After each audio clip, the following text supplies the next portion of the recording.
நல்ல தகப்பனே, சர்வ வல்லமையுள்ள எங்கள் ஆண்டவரே, இந்த நாட்களுக்காக உமக்கு ஸ்தோத்திரம். கிருபையுள்ள கரத்தில் எங்களை தாழ்த்துகிறோம். தேவனாகிய கர்த்தர் எங்களுக்கு கொடுத்திருக்கிற நல்ல சந்தர்ப்பத்திற்காக உமக்கு நன்றி. நீ வருவதற்கு முன்பதாக நாங்கள் ஆயத்தப்படும்படி எங்களுக்கு தந்திருக்கிறதான இந்த தருணங்களுக்காக ஸ்தோத்திரம். தேவனாகிய கர்த்தர் உடைய இரத்தத்தால் சம்பாதித்த திருச்சபையை உடைய வருகைக்கு முன்பாக நீர் உருவாக்கி கொண்டிருக்கிறீர் ஆண்டவரே. உமக்கு ஏற்ற மனவாடியாய் நீர் மாற்றி கொண்டிருக்கிறீர் ஆண்டவரே. அதற்கான காரியங்களை நீர் ஆயத்தப்படுத்துகிறதுக்காக உமக்கு ஸ்தோத்திரம். இந்த ராத்திரி வேளையிலும் கர்த்தர் நீர் எங்களோடு கூட பேசுவீராக, இடைபடுவீராக, உடைய வார்த்தைகளை அனுப்புவீராக. கிருபையுள்ள கரத்தில் எங்களை தாழ்த்துகிறோம். தேவ ஆவியானவர் முழுவதும் ஆளுகை செய்வீராக. பலமான ஆவியானவர் எங்கள் மதிலை அசைவாடும்படி நாங்கள் செபிக்கிறோம்.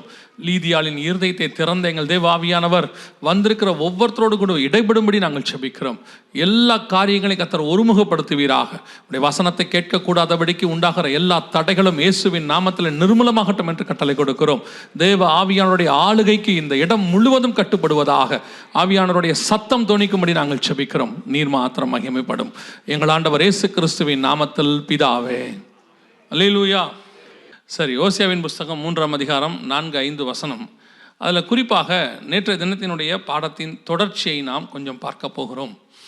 வருகைக்கு மிக முக்கியமான அடையாளமாக இஸ்ரவேல் ஜனங்களுடையதான வருகை அல்லது அவங்க திரும்பி வருதல், அதோடு கூட இஸ்ரவேல் தேசம் ஸ்தாபிக்கப்படுதல், எருசலேம் தலைநகராக மாற்றப்படுவது, அதோடு கூட தேவாலயம் கட்டப்படுவதற்கான காரியம், இது எல்லாமே சேர்த்து தான் நேற்றைய தினத்தில் நாம் பார்த்தோம். அந்த மலைக்கான காரியங்கள் எல்லாவற்றையும் பார்த்தோம். இது ஒருபுறம் இஸ்ரவேலை மட்டும், அவங்களை மட்டும் வைத்து அதோடு கூட நடக்கிற சம்பவங்களை குறித்து தான் பார்க்கிறோம். ஒரு 70-75 வருஷமாக தீர்க்க தரிசனங்கள் எருசலேமை சுற்றி என்ன நடந்துச்சு, இஸ்ரவேலை சுற்றி என்ன நடந்தது என்பதை தான் நேற்றைய தினத்தில் நாம் பார்த்தோம். இன்றைக்கி நம்ம என்ன பார்க்க போகிறோம் அப்படின்னு கேட்டிங்கன்னா, அதே இஸ்ரவேல் ஜனங்கள் வந்த பிறகு இன்னொரு பகுதி, அதாவது மற்ற இஸ்ரவேலை அல்லாமல் அதை சுற்றி இருக்கிற மற்ற விஷயங்கள், தீர்க்க தரிசனமாக என்னென்ன காரியங்கள் நிறைவேறினது அப்படிங்கிறதான் பார்க்க போகிறோம். இது எல்லாமே நமக்கு எதை சொல்லுகிறது என்று சொன்னால், நேற்று நாம் வாசித்தோம் இல்லையா, மத்தேயு 24:3 உடைய வருகைக்கான அடையாளம் என்ன அப்படின்னு சீஷர்கள் கேட்டாங்க. அந்த அடையாளங்களை தான் இயேசுவானவர் சொன்னார். அந்த அடையாளங்களை சுற்றி நடக்கிற சம்பவங்களை தான் பார்க்கிறோம். இது ஏன் நம்ம பார்க்குறோம் அப்படின்னு சொன்னால், நேற்று சொன்னதை திருப்பி சொல்கிறேன்.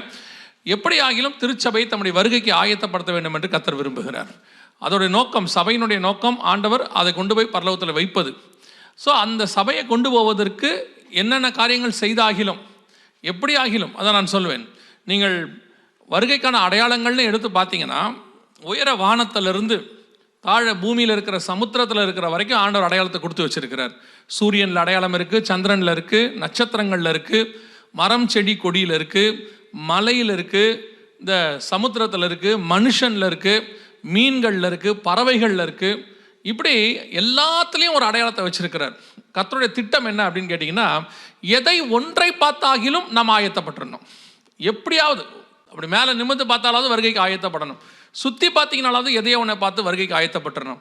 அல்லது கொஞ்சம் கீழே குனிஞ்சு பார்த்தோம்னாலும் வருகைக்கு ஆயத்தப்பட்டுடணும். ஏன்னா நீங்களும் நானும் இந்த பூமியில் எதை கொடுத்தாலும் உங்களை என்னும் ஆத்மாவையும் ஆண்டவரால் வாங்க முடியாதுங்கிறதுக்காக ஒன்னே ஒன்று தான் அதுக்கு விலை இருந்துச்சாம். அதுவும் பரலோகத்தில் இருக்கிற அந்த விலை, இயேசு கிறிஸ்து மட்டுமே அதற்கு விலையாக இருந்தார். ஸோ அவ்வளவு ப்ரீஷியஸ், விலையேற பெற்ற அவருடைய ஜீவனை கொடுத்து நம்ம எடுத்திருக்கிறார். எதுக்காக அப்படின்னா, அவரோடு கூட வைத்துக் கொள்வதற்கு.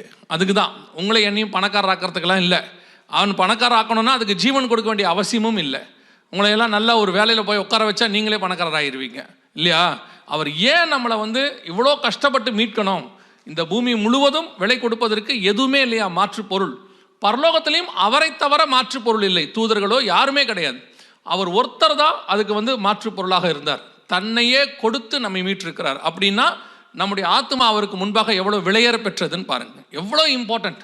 அப்படின்னா அப்படி மீட்ட அந்த ஆத்மாவை அவர் விட்டுவிட விரும்பவில்லை, பாதாளத்துக்கு போக விரும்பவில்லை. எப்படி ஆகிலும் பரலோகத்துக்கு கொண்டு வர வேண்டும் விரும்புகிறார். நான் ரொம்ப ஆச்சரியப்பட்ட ஒரு விஷயம் என்னன்னா, கடைசி நிமிஷத்தில் கூட, அவர் மரணத்தின் சிலுவை மரணத்தில் கூட கடைசி நிமிஷத்தில் ஒரு மனுஷனை ஆதாயம் பண்ணி பரதேசியை கூட்டிகிட்டு போயிட்டார்.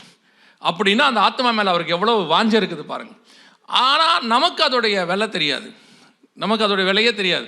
ஒரு அப்பா கஷ்டப்பட்டு சம்பாதிச்சு மாதம் அவர் சம்பளத்தை வாங்கி, ஒரு மாதம் சம்பளத்தை வாங்கி ஏதோ ஒரு நல்ல ப்ரீஷியஸான பொருள் பையன்கிட்ட வாங்கி கொண்டு வந்து கொடுப்பாரு.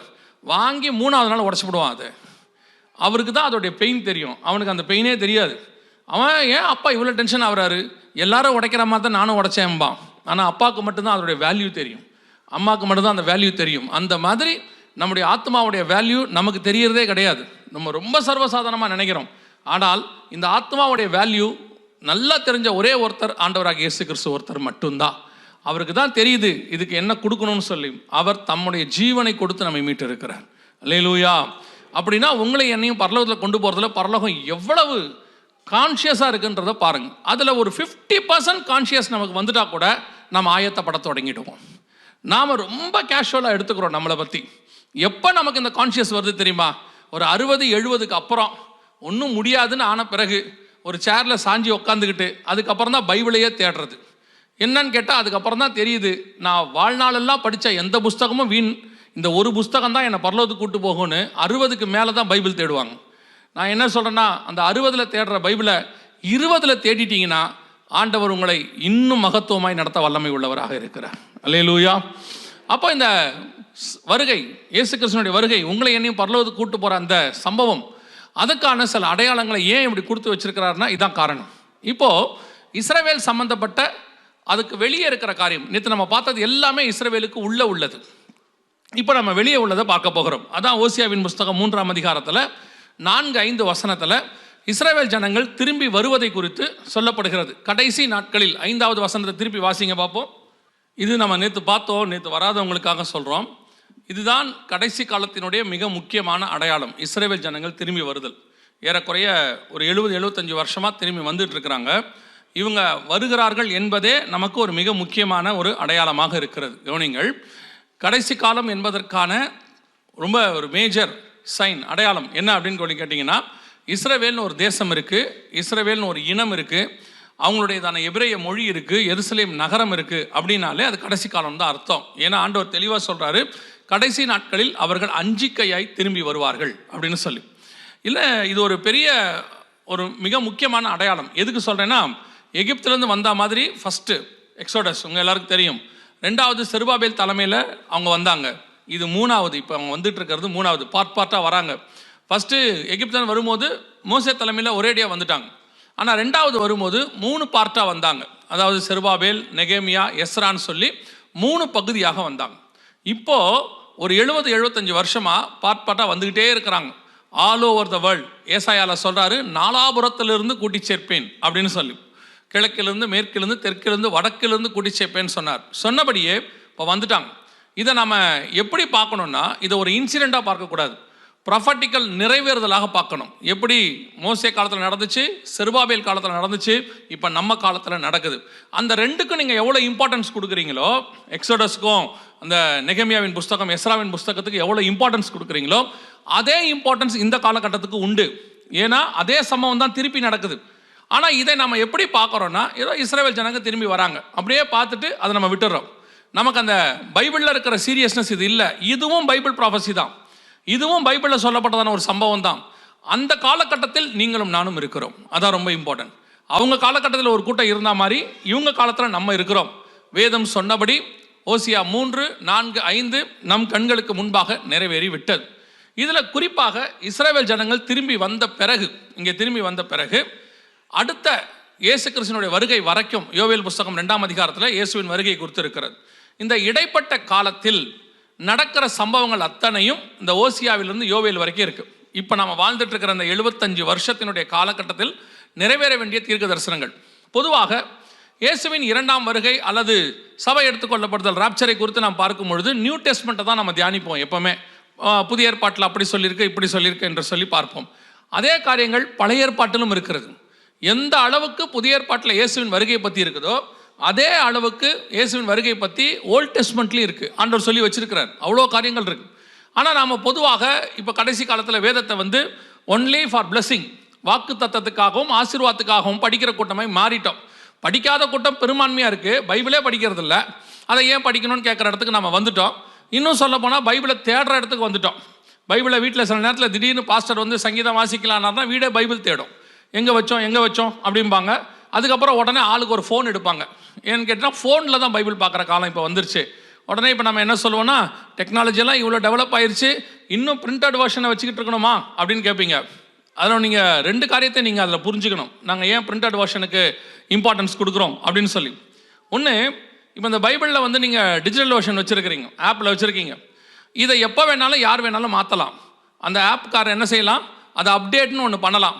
அப்டேட் பண்ணிட்டாருன்னா எந்த வசனத்தை மாற்றினாங்க, எந்த வசனத்தை ரிமூவ் பண்ணாங்க, எதுவுமே உங்களுக்கு தெரியாது.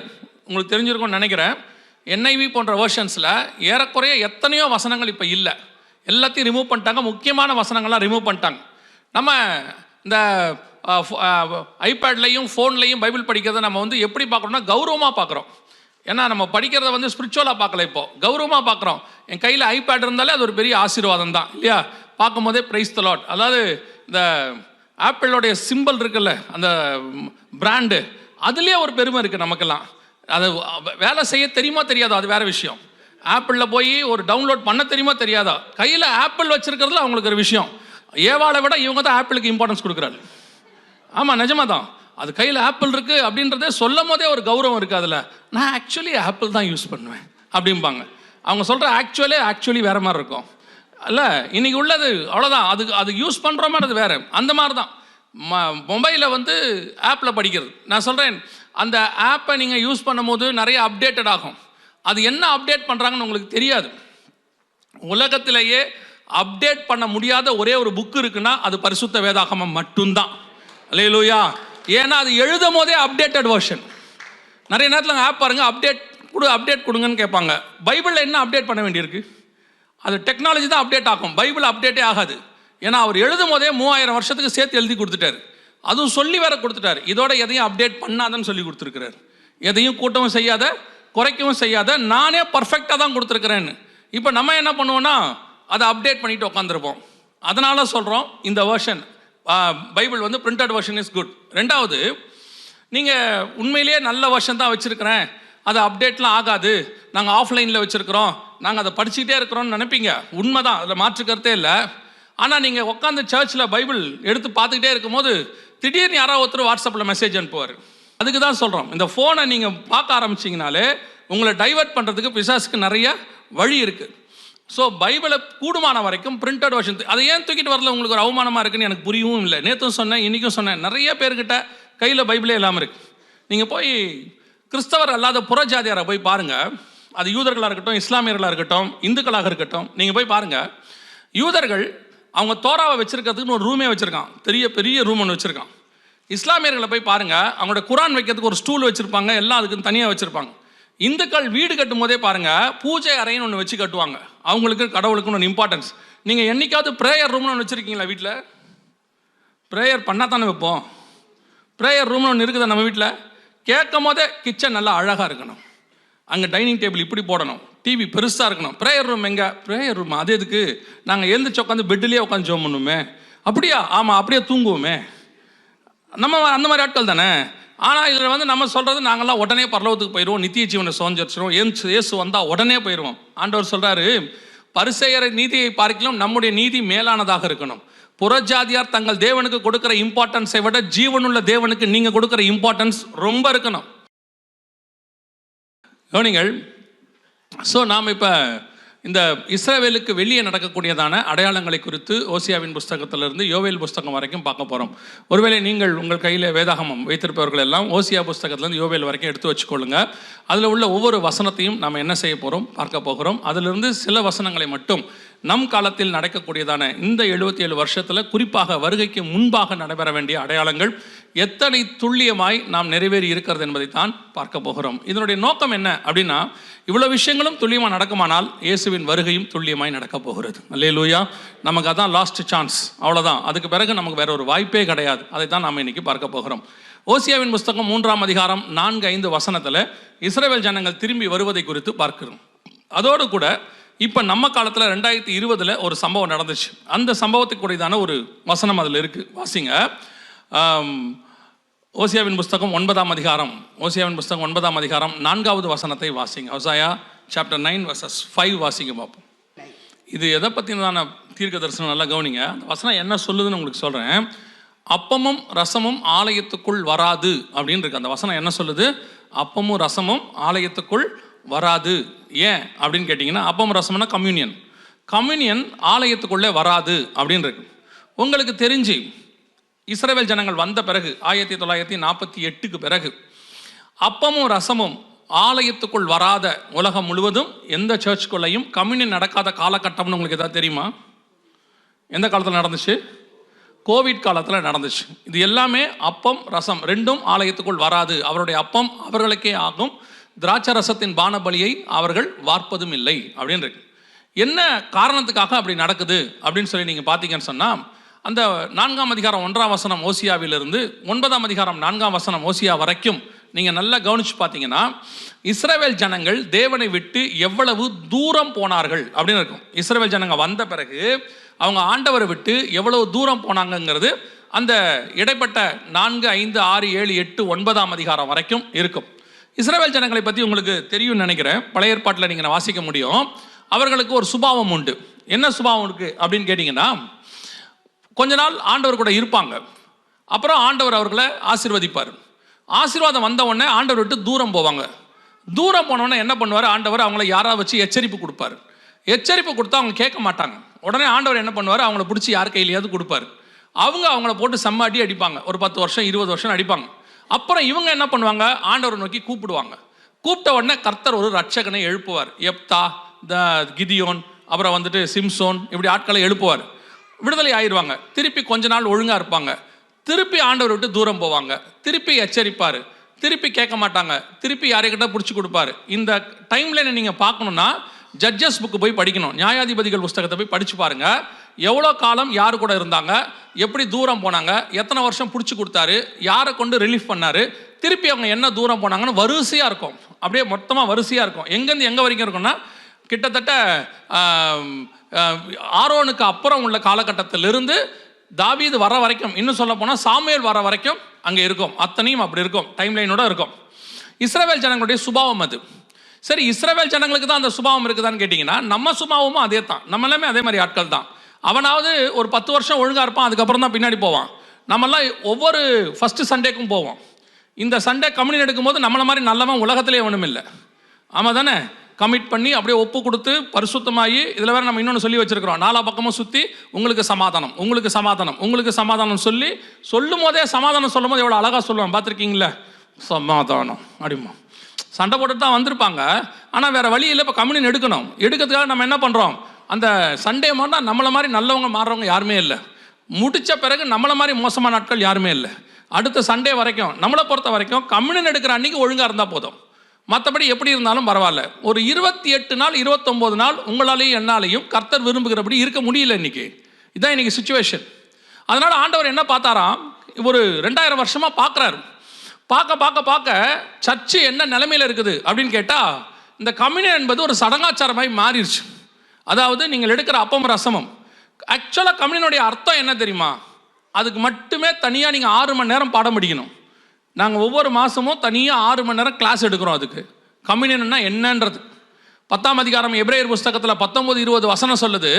அந்த அப்பம் தான் நீங்கள் பரலோகத்தில் நுழைவதற்கான டோக்கன்.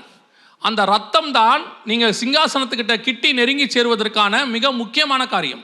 இது 2 இல்லாட்டி நீங்கள் ஹெவனுக்கு போக முடியாதுன்னு இருக்குது. அதனால தான் 1 கொரிந்தியர் 11 சொல்கிறாரு, இந்த அப்பமும் ரசமும் இல்லாமல் நீங்கள் ஹெவனுக்கு போக முடியாது. அபாத்திரமாய் போஜனமானம் பண்ணினால் உங்களில் சிலர் வியாதியஸ்தர்களும் ஒரு சிலர் நித்திரையும் அடைந்திருக்கிறார்கள் இருக்கு. ஆனால் நாம் இன்னைக்கு எப்படிப்பட்டவங்களா இருக்கிறோம்? கம்யூனியன் என்பது சடங்காச்சாரம். இன்னைக்கு சர்ச்சு எல்லாமே ட்ரெடிஷன் ஆயிடுச்சு. ரட்சிப்புலேருந்து, பேப்டிசம்லேருந்து, கம்யூனியன்லேருந்து எல்லாமே ட்ரெடிஷன். நம்மளை பொறுத்த வரைக்கும் ரட்சிப்புனா என்ன? நான் எங்கள் அப்பா அம்மாவுக்கு பிள்ளையாக பிறந்திருக்கேன், எங்கள் அப்பா அம்மா கிறிஸ்டின். நீங்கள் எப்போ ரட்சிக்கப்பட்டீங்க? நான் பிறந்ததுலேருந்தே ரட்சிப்பு தான். நாங்களாம் born Christian. We are all born Christian, not born again Christian. கிறிஸ்தவனாய் பிறப்பது பெரிய விஷயமே இல்லை, மறுபடியும் பிறத்தல் அது நமக்கு தெரியாது. ஞானஸ்நானம் எடுத்தியா? எடுத்துட்டேன். எப்போ எடுத்த? 13 வயசு ஆகும்போது எடுத்தேன். ஏன் எடுத்த? 13 வயசு ஆகிடுச்சு, அதனால் எடுத்தேன். யார்ப்பா எடுக்க சொன்னா? 13 வயசானா எடுக்க சொல்லியிருக்காங்க. 13 வயசானா எடுக்கணும். ஞானஸ்நானம் என்ன தெரியுமா? பழைய மனுஷன் மரித்து புது மனுஷன் உயிர் தெழுந்து அவன் புது சிருஷ்டியாக இருக்கிறான், அதெல்லாம் தெரியாது. எங்கள் அப்பா அம்மா சொன்னாங்க, எப்படா ஞானஸ்நானம் எடுக்க போகிற கேட்டுக்கிட்டே இருந்தாங்க. சரி, எதுக்கு பிரச்சனை, வாரம் எடுத்து வைப்போம். எடுத்தாச்சு. கம்யூனியன் ஏன்டா எடுக்கிறீங்க? பிள்ளைகளை கூட்டுக்கல, சின்ன பிள்ளைகளை கேட்குறேன், கம்யூனியன் ஏன்ப்பா எடுக்கிறீங்க? இந்த மாதிரி ஞானஸ்நானம் எடுத்தவங்களை கூப்பிட்டு கேளுங்க, ஏன் கம்யூனியன் எடுக்கிறீங்க? சர்ச்சில் ஞானஸ்நானம் எடுத்தால் தான் கம்யூனியன் சொல்லியிருக்கிறாங்க. சரி, ஏன் எடுக்கிற? அது தெரியாது. ஒவ்வொரு மாதமும் 1ஆம் தேதி கொடுப்பாங்க. First Sunday communion. எப்படி கொடுப்பாங்க? சும்மா கொடுப்பாங்க. போய் நின்னா போதும், ஞானஸ்நானம் எடுத்திருக்கியான்னு கேட்பாங்க, கொடுப்பாங்க. அப்போது இந்த கம்யூனியனாக இருக்கட்டும், பேப்டிசமாக இருக்கட்டும், சால்வேஷனாக இருக்கட்டும், எல்லாமே இன்னைக்கு ட்ரெடிஷன். இன்றைக்கி அதனுடைய சத்தியம் என்னன்னு தெரியாது. எல்லாருக்கும் சொல்லலை, நான் உங்கள் எல்லாருமே சொல்லலை. நீங்கள் எல்லாம் தங்கம். நான் பேசுகிறது உங்களை தவிர வெளியே இருக்கிறவங்கள பற்றி. ஏன்னா நீங்கள் வேறு கோச்சிக்கப்படாது பாருங்கள். நாங்களே கஷ்டப்பட்டு கார் பிடிச்சி வந்திருக்கோம், எங்களையா இந்த மாதிரிலாம் சொல்கிறேன் அப்படின்னு கேட்டால் பின்ன உங்களை தான் சொல்ல முடியும். நீங்கள் தானே வந்திருக்கீங்க, வேறு எங்கே போய் சொல்ல முடியும்? லைவ் இருந்தாங்கன்னா வெளியே இருக்க சொல்லலாம், லைவும் இல்லை. இன்றைக்கி சபையினுடைய நிலைமை என்ன? ரட்சிப்போ, ஞானஸ்நானமோ, அபிஷேகமோ அல்லது கம்யூனியனோ ஒரு சடங்காச்சாரமாய் மாறிவிட்டது. அதனுடையதான பவர் நமக்கு தெரியல.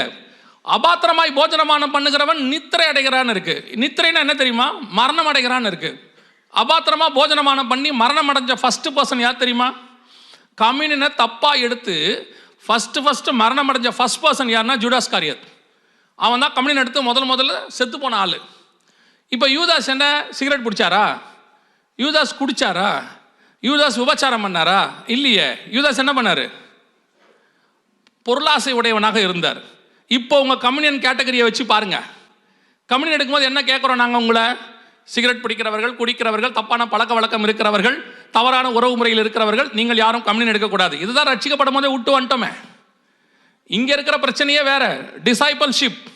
டிசைபிள்ஷிப் இல்லாமையே கம்யூனியன் எடுத்துக்கிட்டு இருக்கிறோம். அதனுடைய விளைவு என்ன? கம்யூனியன் ஒரு சடங்காச்சாரமாக மாறி ஏன் எடுக்கிறோம், எதுக்கு எடுக்கிறோம்னு தெரியாது. இப்போ நான் சொல்கிறது ஒருவேளை உங்களுக்கு கஷ்டமாக இருக்கும். பொதுவாக உங்களுக்கு யாரை தரமா ரொம்ப பிடிக்கும்? ஆக்சுவலாக போன உடனே டாக்டர் உங்கள் உடம்புல இருக்கிற வியாதியை சொல்லிட்டாருன்னு வச்சுங்க, அவரை உங்களுக்கு பிடிக்காது. சில டாக்டர்ஸ் இருக்காங்க, அதெல்லாம் ஒன்றும் இல்லை, பார்த்துக்கலான்ட்டு கடைசி வரைக்கும் சாவடிச்சிருவான். அவரை தான் உங்களுக்கு ரொம்ப பிடிக்கும். அவரை பாருங்கள், அவர் ரொம்ப அன்பாக பேசுவார். உண்மையை சொல்லணும்ல. சில நேரத்தில் இயேசுநாதர் ஏன் யாருக்குமே பிடிக்கல? நீங்கள் பைபிளில் பாருங்கள், கரெக்டாக சத்தியம் பேசுகிற யாரையுமே பிடிக்காது. யாரிலேருந்து நோவாவிலேருந்து இயேசுநாதர் வரைக்கும் யாரையுமே பிடிக்காது. அதே தான் இன்றைக்கி திருச்சபையினுடைய நிலைமை. போதும் என்ற மனதுடன் கூடிய தெய்வ பக்தியே மிகுந்த ஆதாயம். நமக்கு இன்றைக்கி தெரியாது. ஆனால் உங்களுக்கு யாரை பிடிக்கும்? இந்த வருஷம் கர்த்தர் உங்களுக்கு ஒரு ஹெலிகாப்டரை கொடுப்பார். Praise the Lord. அவர் தான் நல்ல ஊழியக்காரர். அவர் ஹெலிகாப்டர் வரும்னு சொல்லியிருக்கிறார். வரும், எங்கே நிற்க வைப்பியா? நமக்கு காருக்கு பெட்ரோல் போடுறதுக்கே தட்டு மாதிரி தான் போட்டுக்கிட்டு இருக்கோம். இதில் இருக்கிற நிலைமைக்கு ஹெலிகாப்டர் வரும். ஆனால் இதுவே உங்களுக்கு சத்தியம் சொல்லி பாருங்கள், நீ உருப்படாமல் இருந்தால் பரலோகத்துக்கு போக மாட்டாய். இந்த ஆள் என்னங்க எப்போ பார்த்தாலும் இப்படியே பேசுகிறார், அடுத்த வாட்டி வர கூப்பிடாதீங்க. ஆனால் இன்னைக்கு கூப்பிட்டதுக்கு பேசிட்டு தான் போவேன். இந்த வாட்டி கூப்பிட்டுட்டீங்கல்ல, கன்ஃபார்மாக பேசிட்டு தான் போவேன். சத்தியம் என்றால் என்ன? பரலோகத்துக்கு போகிறது தானே சர்ச்சுக்கு வரீங்க. நல்லா கவனிங்க. சபைக்கு வராமல் உங்களால் வீடு வாங்க முடியும், சபைக்கு வராமல் கார் வாங்க முடியும், சபைக்கு வராமல் கோடீஸ்வரனாக முடியும். ஆனால் சபைக்கு வராமல் பரலோகத்திற்கு போகவே முடியாது. சபை என்பது பரலோகத்தினுடைய வாசல். அங்கே தான் ஏணி வைக்கப்பட்டிருக்கிறது. நீங்கள் சர்ச்சுக்கு அதை தவிர மிச்சம் எல்லாத்துக்கும் வரீங்க. இப்போ சபை என்பது அதுக்கான இடமா மாறிடுச்சு. இவ்வளோ சீட்டு ஏன் காலியாக இருக்குது? இதுவே இப்படி சொல்லி பாருங்க, ஆசீர்வாத பெருவிழா. இடமே இருக்காது, கீழே உட்காந்துருப்பாங்க. இப்படி தான் இருக்கும். காரணம் என்ன?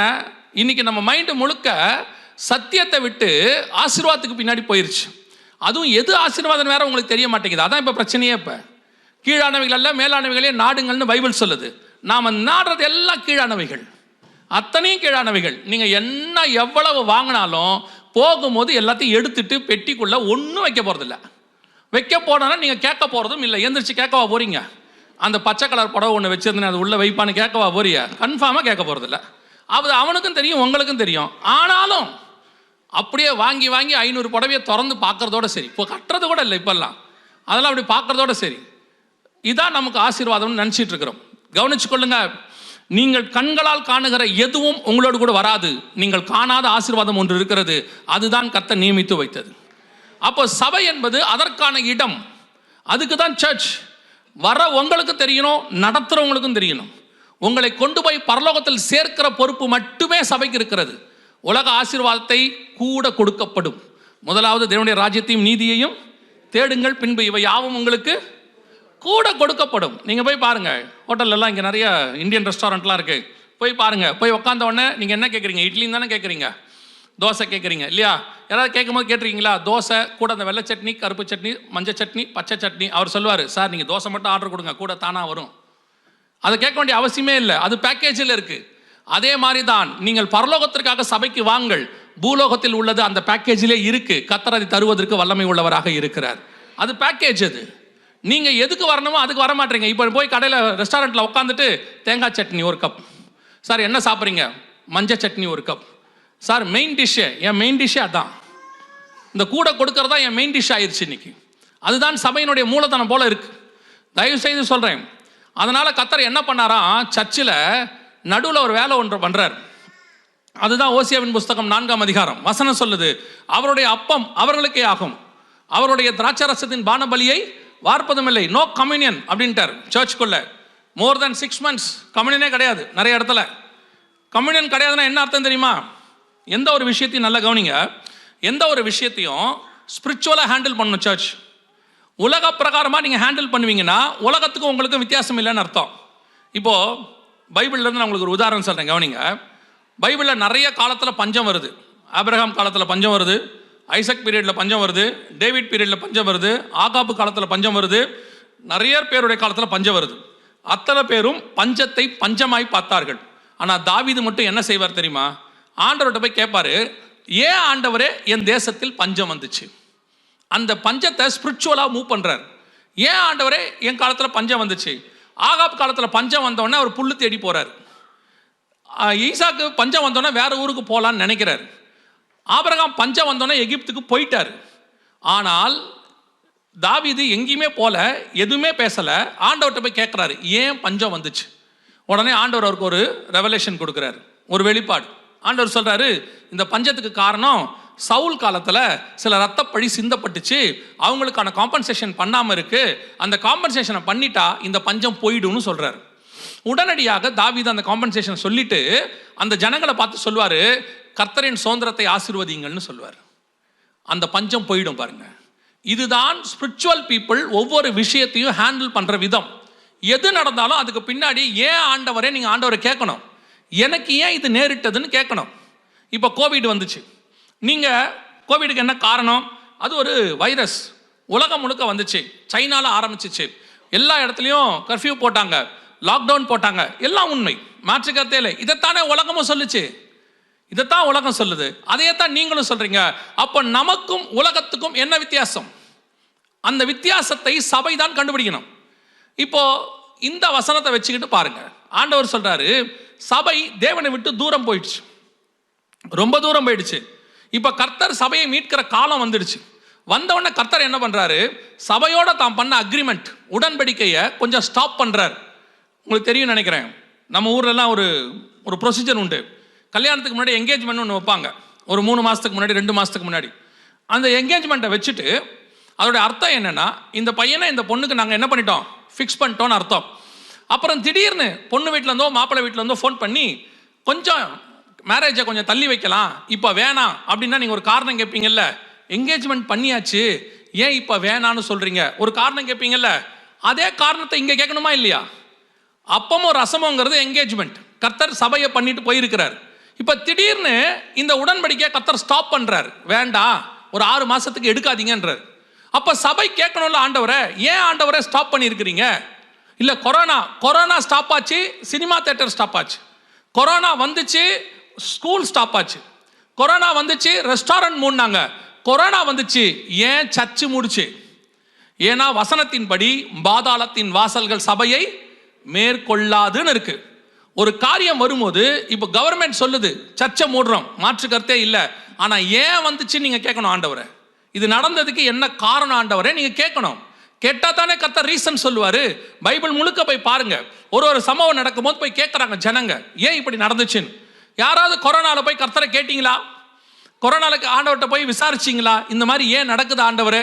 வயிற்றில் பிள்ளை ஒன்றோடு ஒன்று மோதிக்கொள்ளுகிறது. ரெபேக்காளுக்கு வசனம் சொல்லுது, இது என்ன என்று விசாரிக்கும்படி ரெபேக்காள் எங்கே போனால், கர்த்தரிடத்துல போனால். வயிற்றுல பிள்ளை மோதினதுக்கே அந்த அம்மா கர்த்தர்கிட்ட போயிருக்குது. அந்த ஸ்பிரிச்சுவல் பைபிளை கையில வச்சுக்கிட்டு இவ்வளோ பெரிய சம்பவம் நடந்திருக்கு.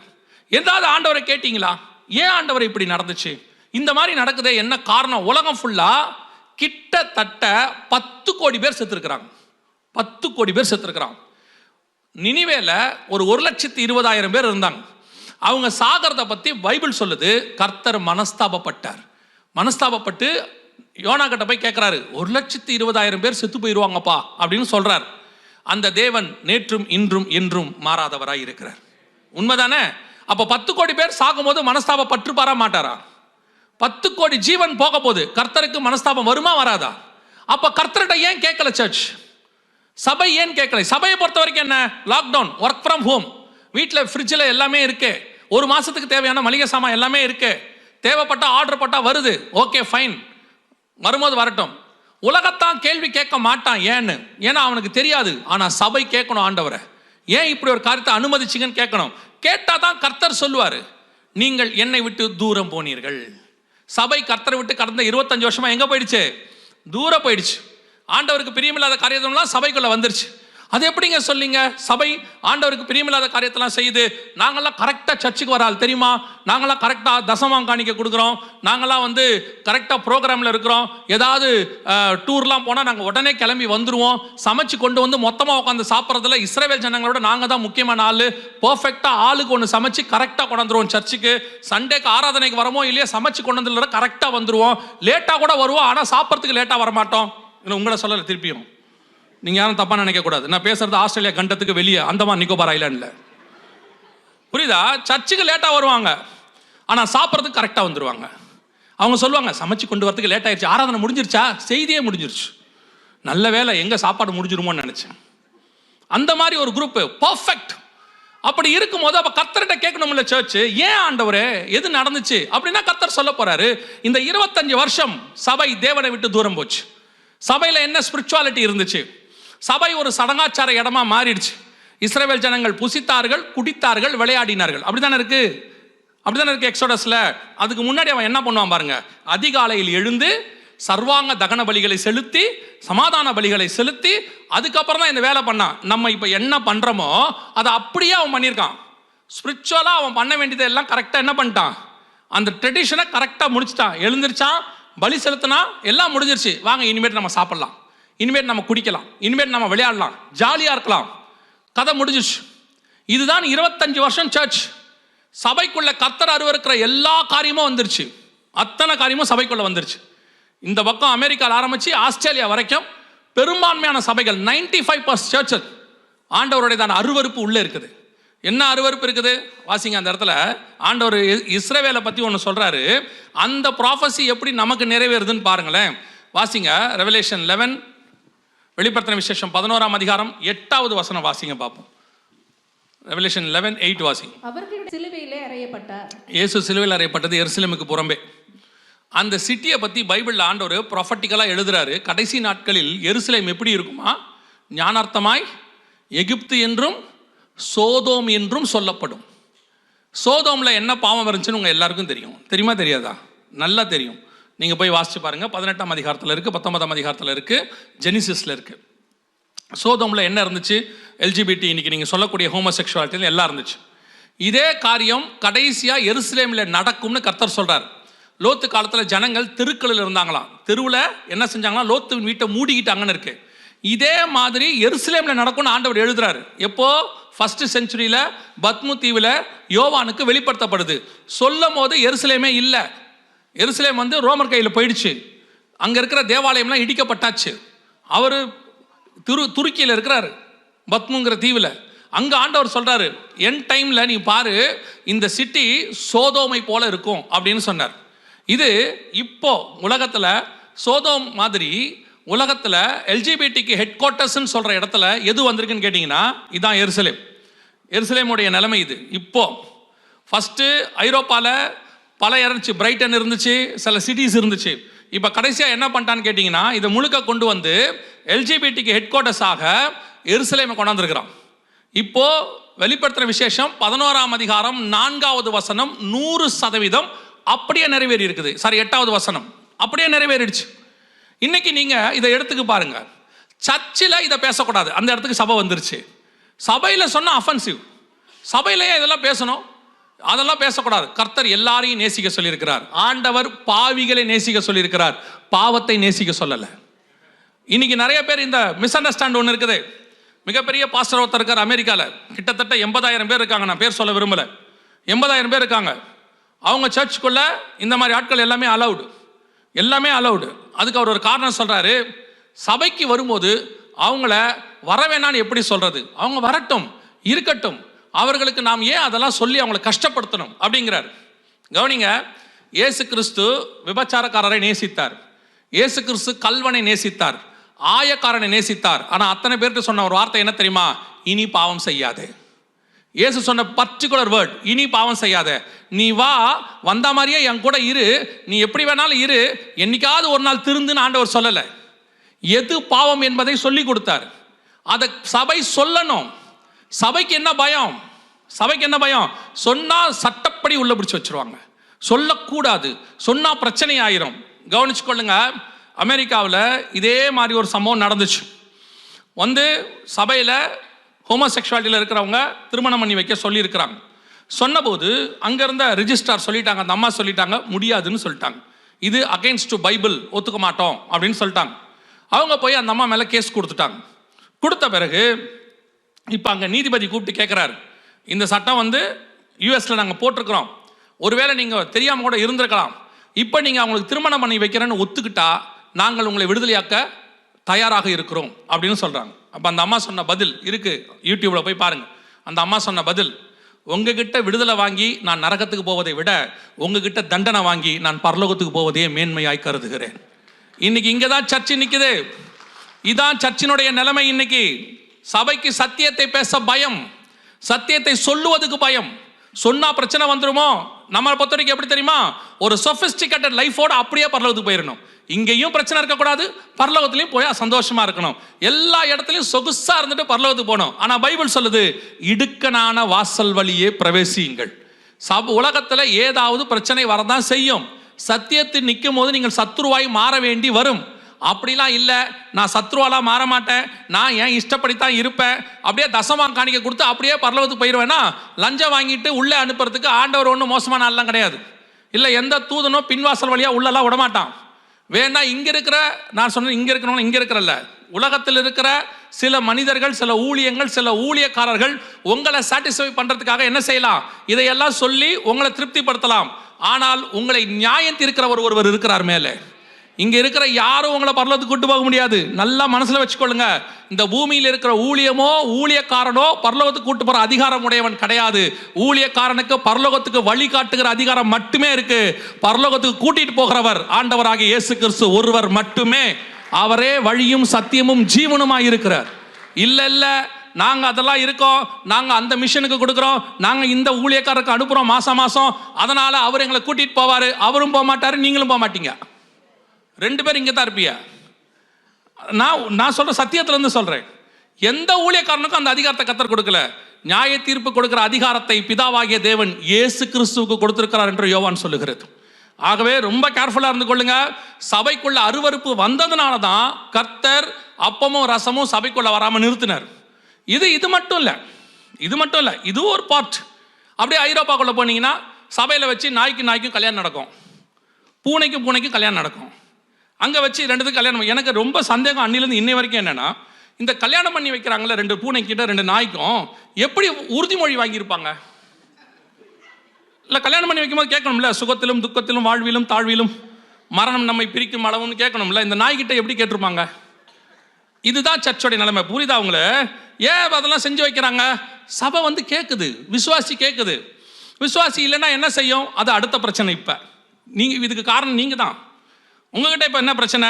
இந்த மாதிரி உங்க இஷ்டப்படி சர்ச் இல்லாட்டி உடனே உங்க இஷ்டப்படி நடக்கிற சத்தியம் பேசுற ஊழியக்காரங்க இருக்காங்கல்ல, சபை நடத்துறாங்கல்ல, இவங்களுக்குலாம் மனசுல என்ன கஷ்டம் தெரியுமா?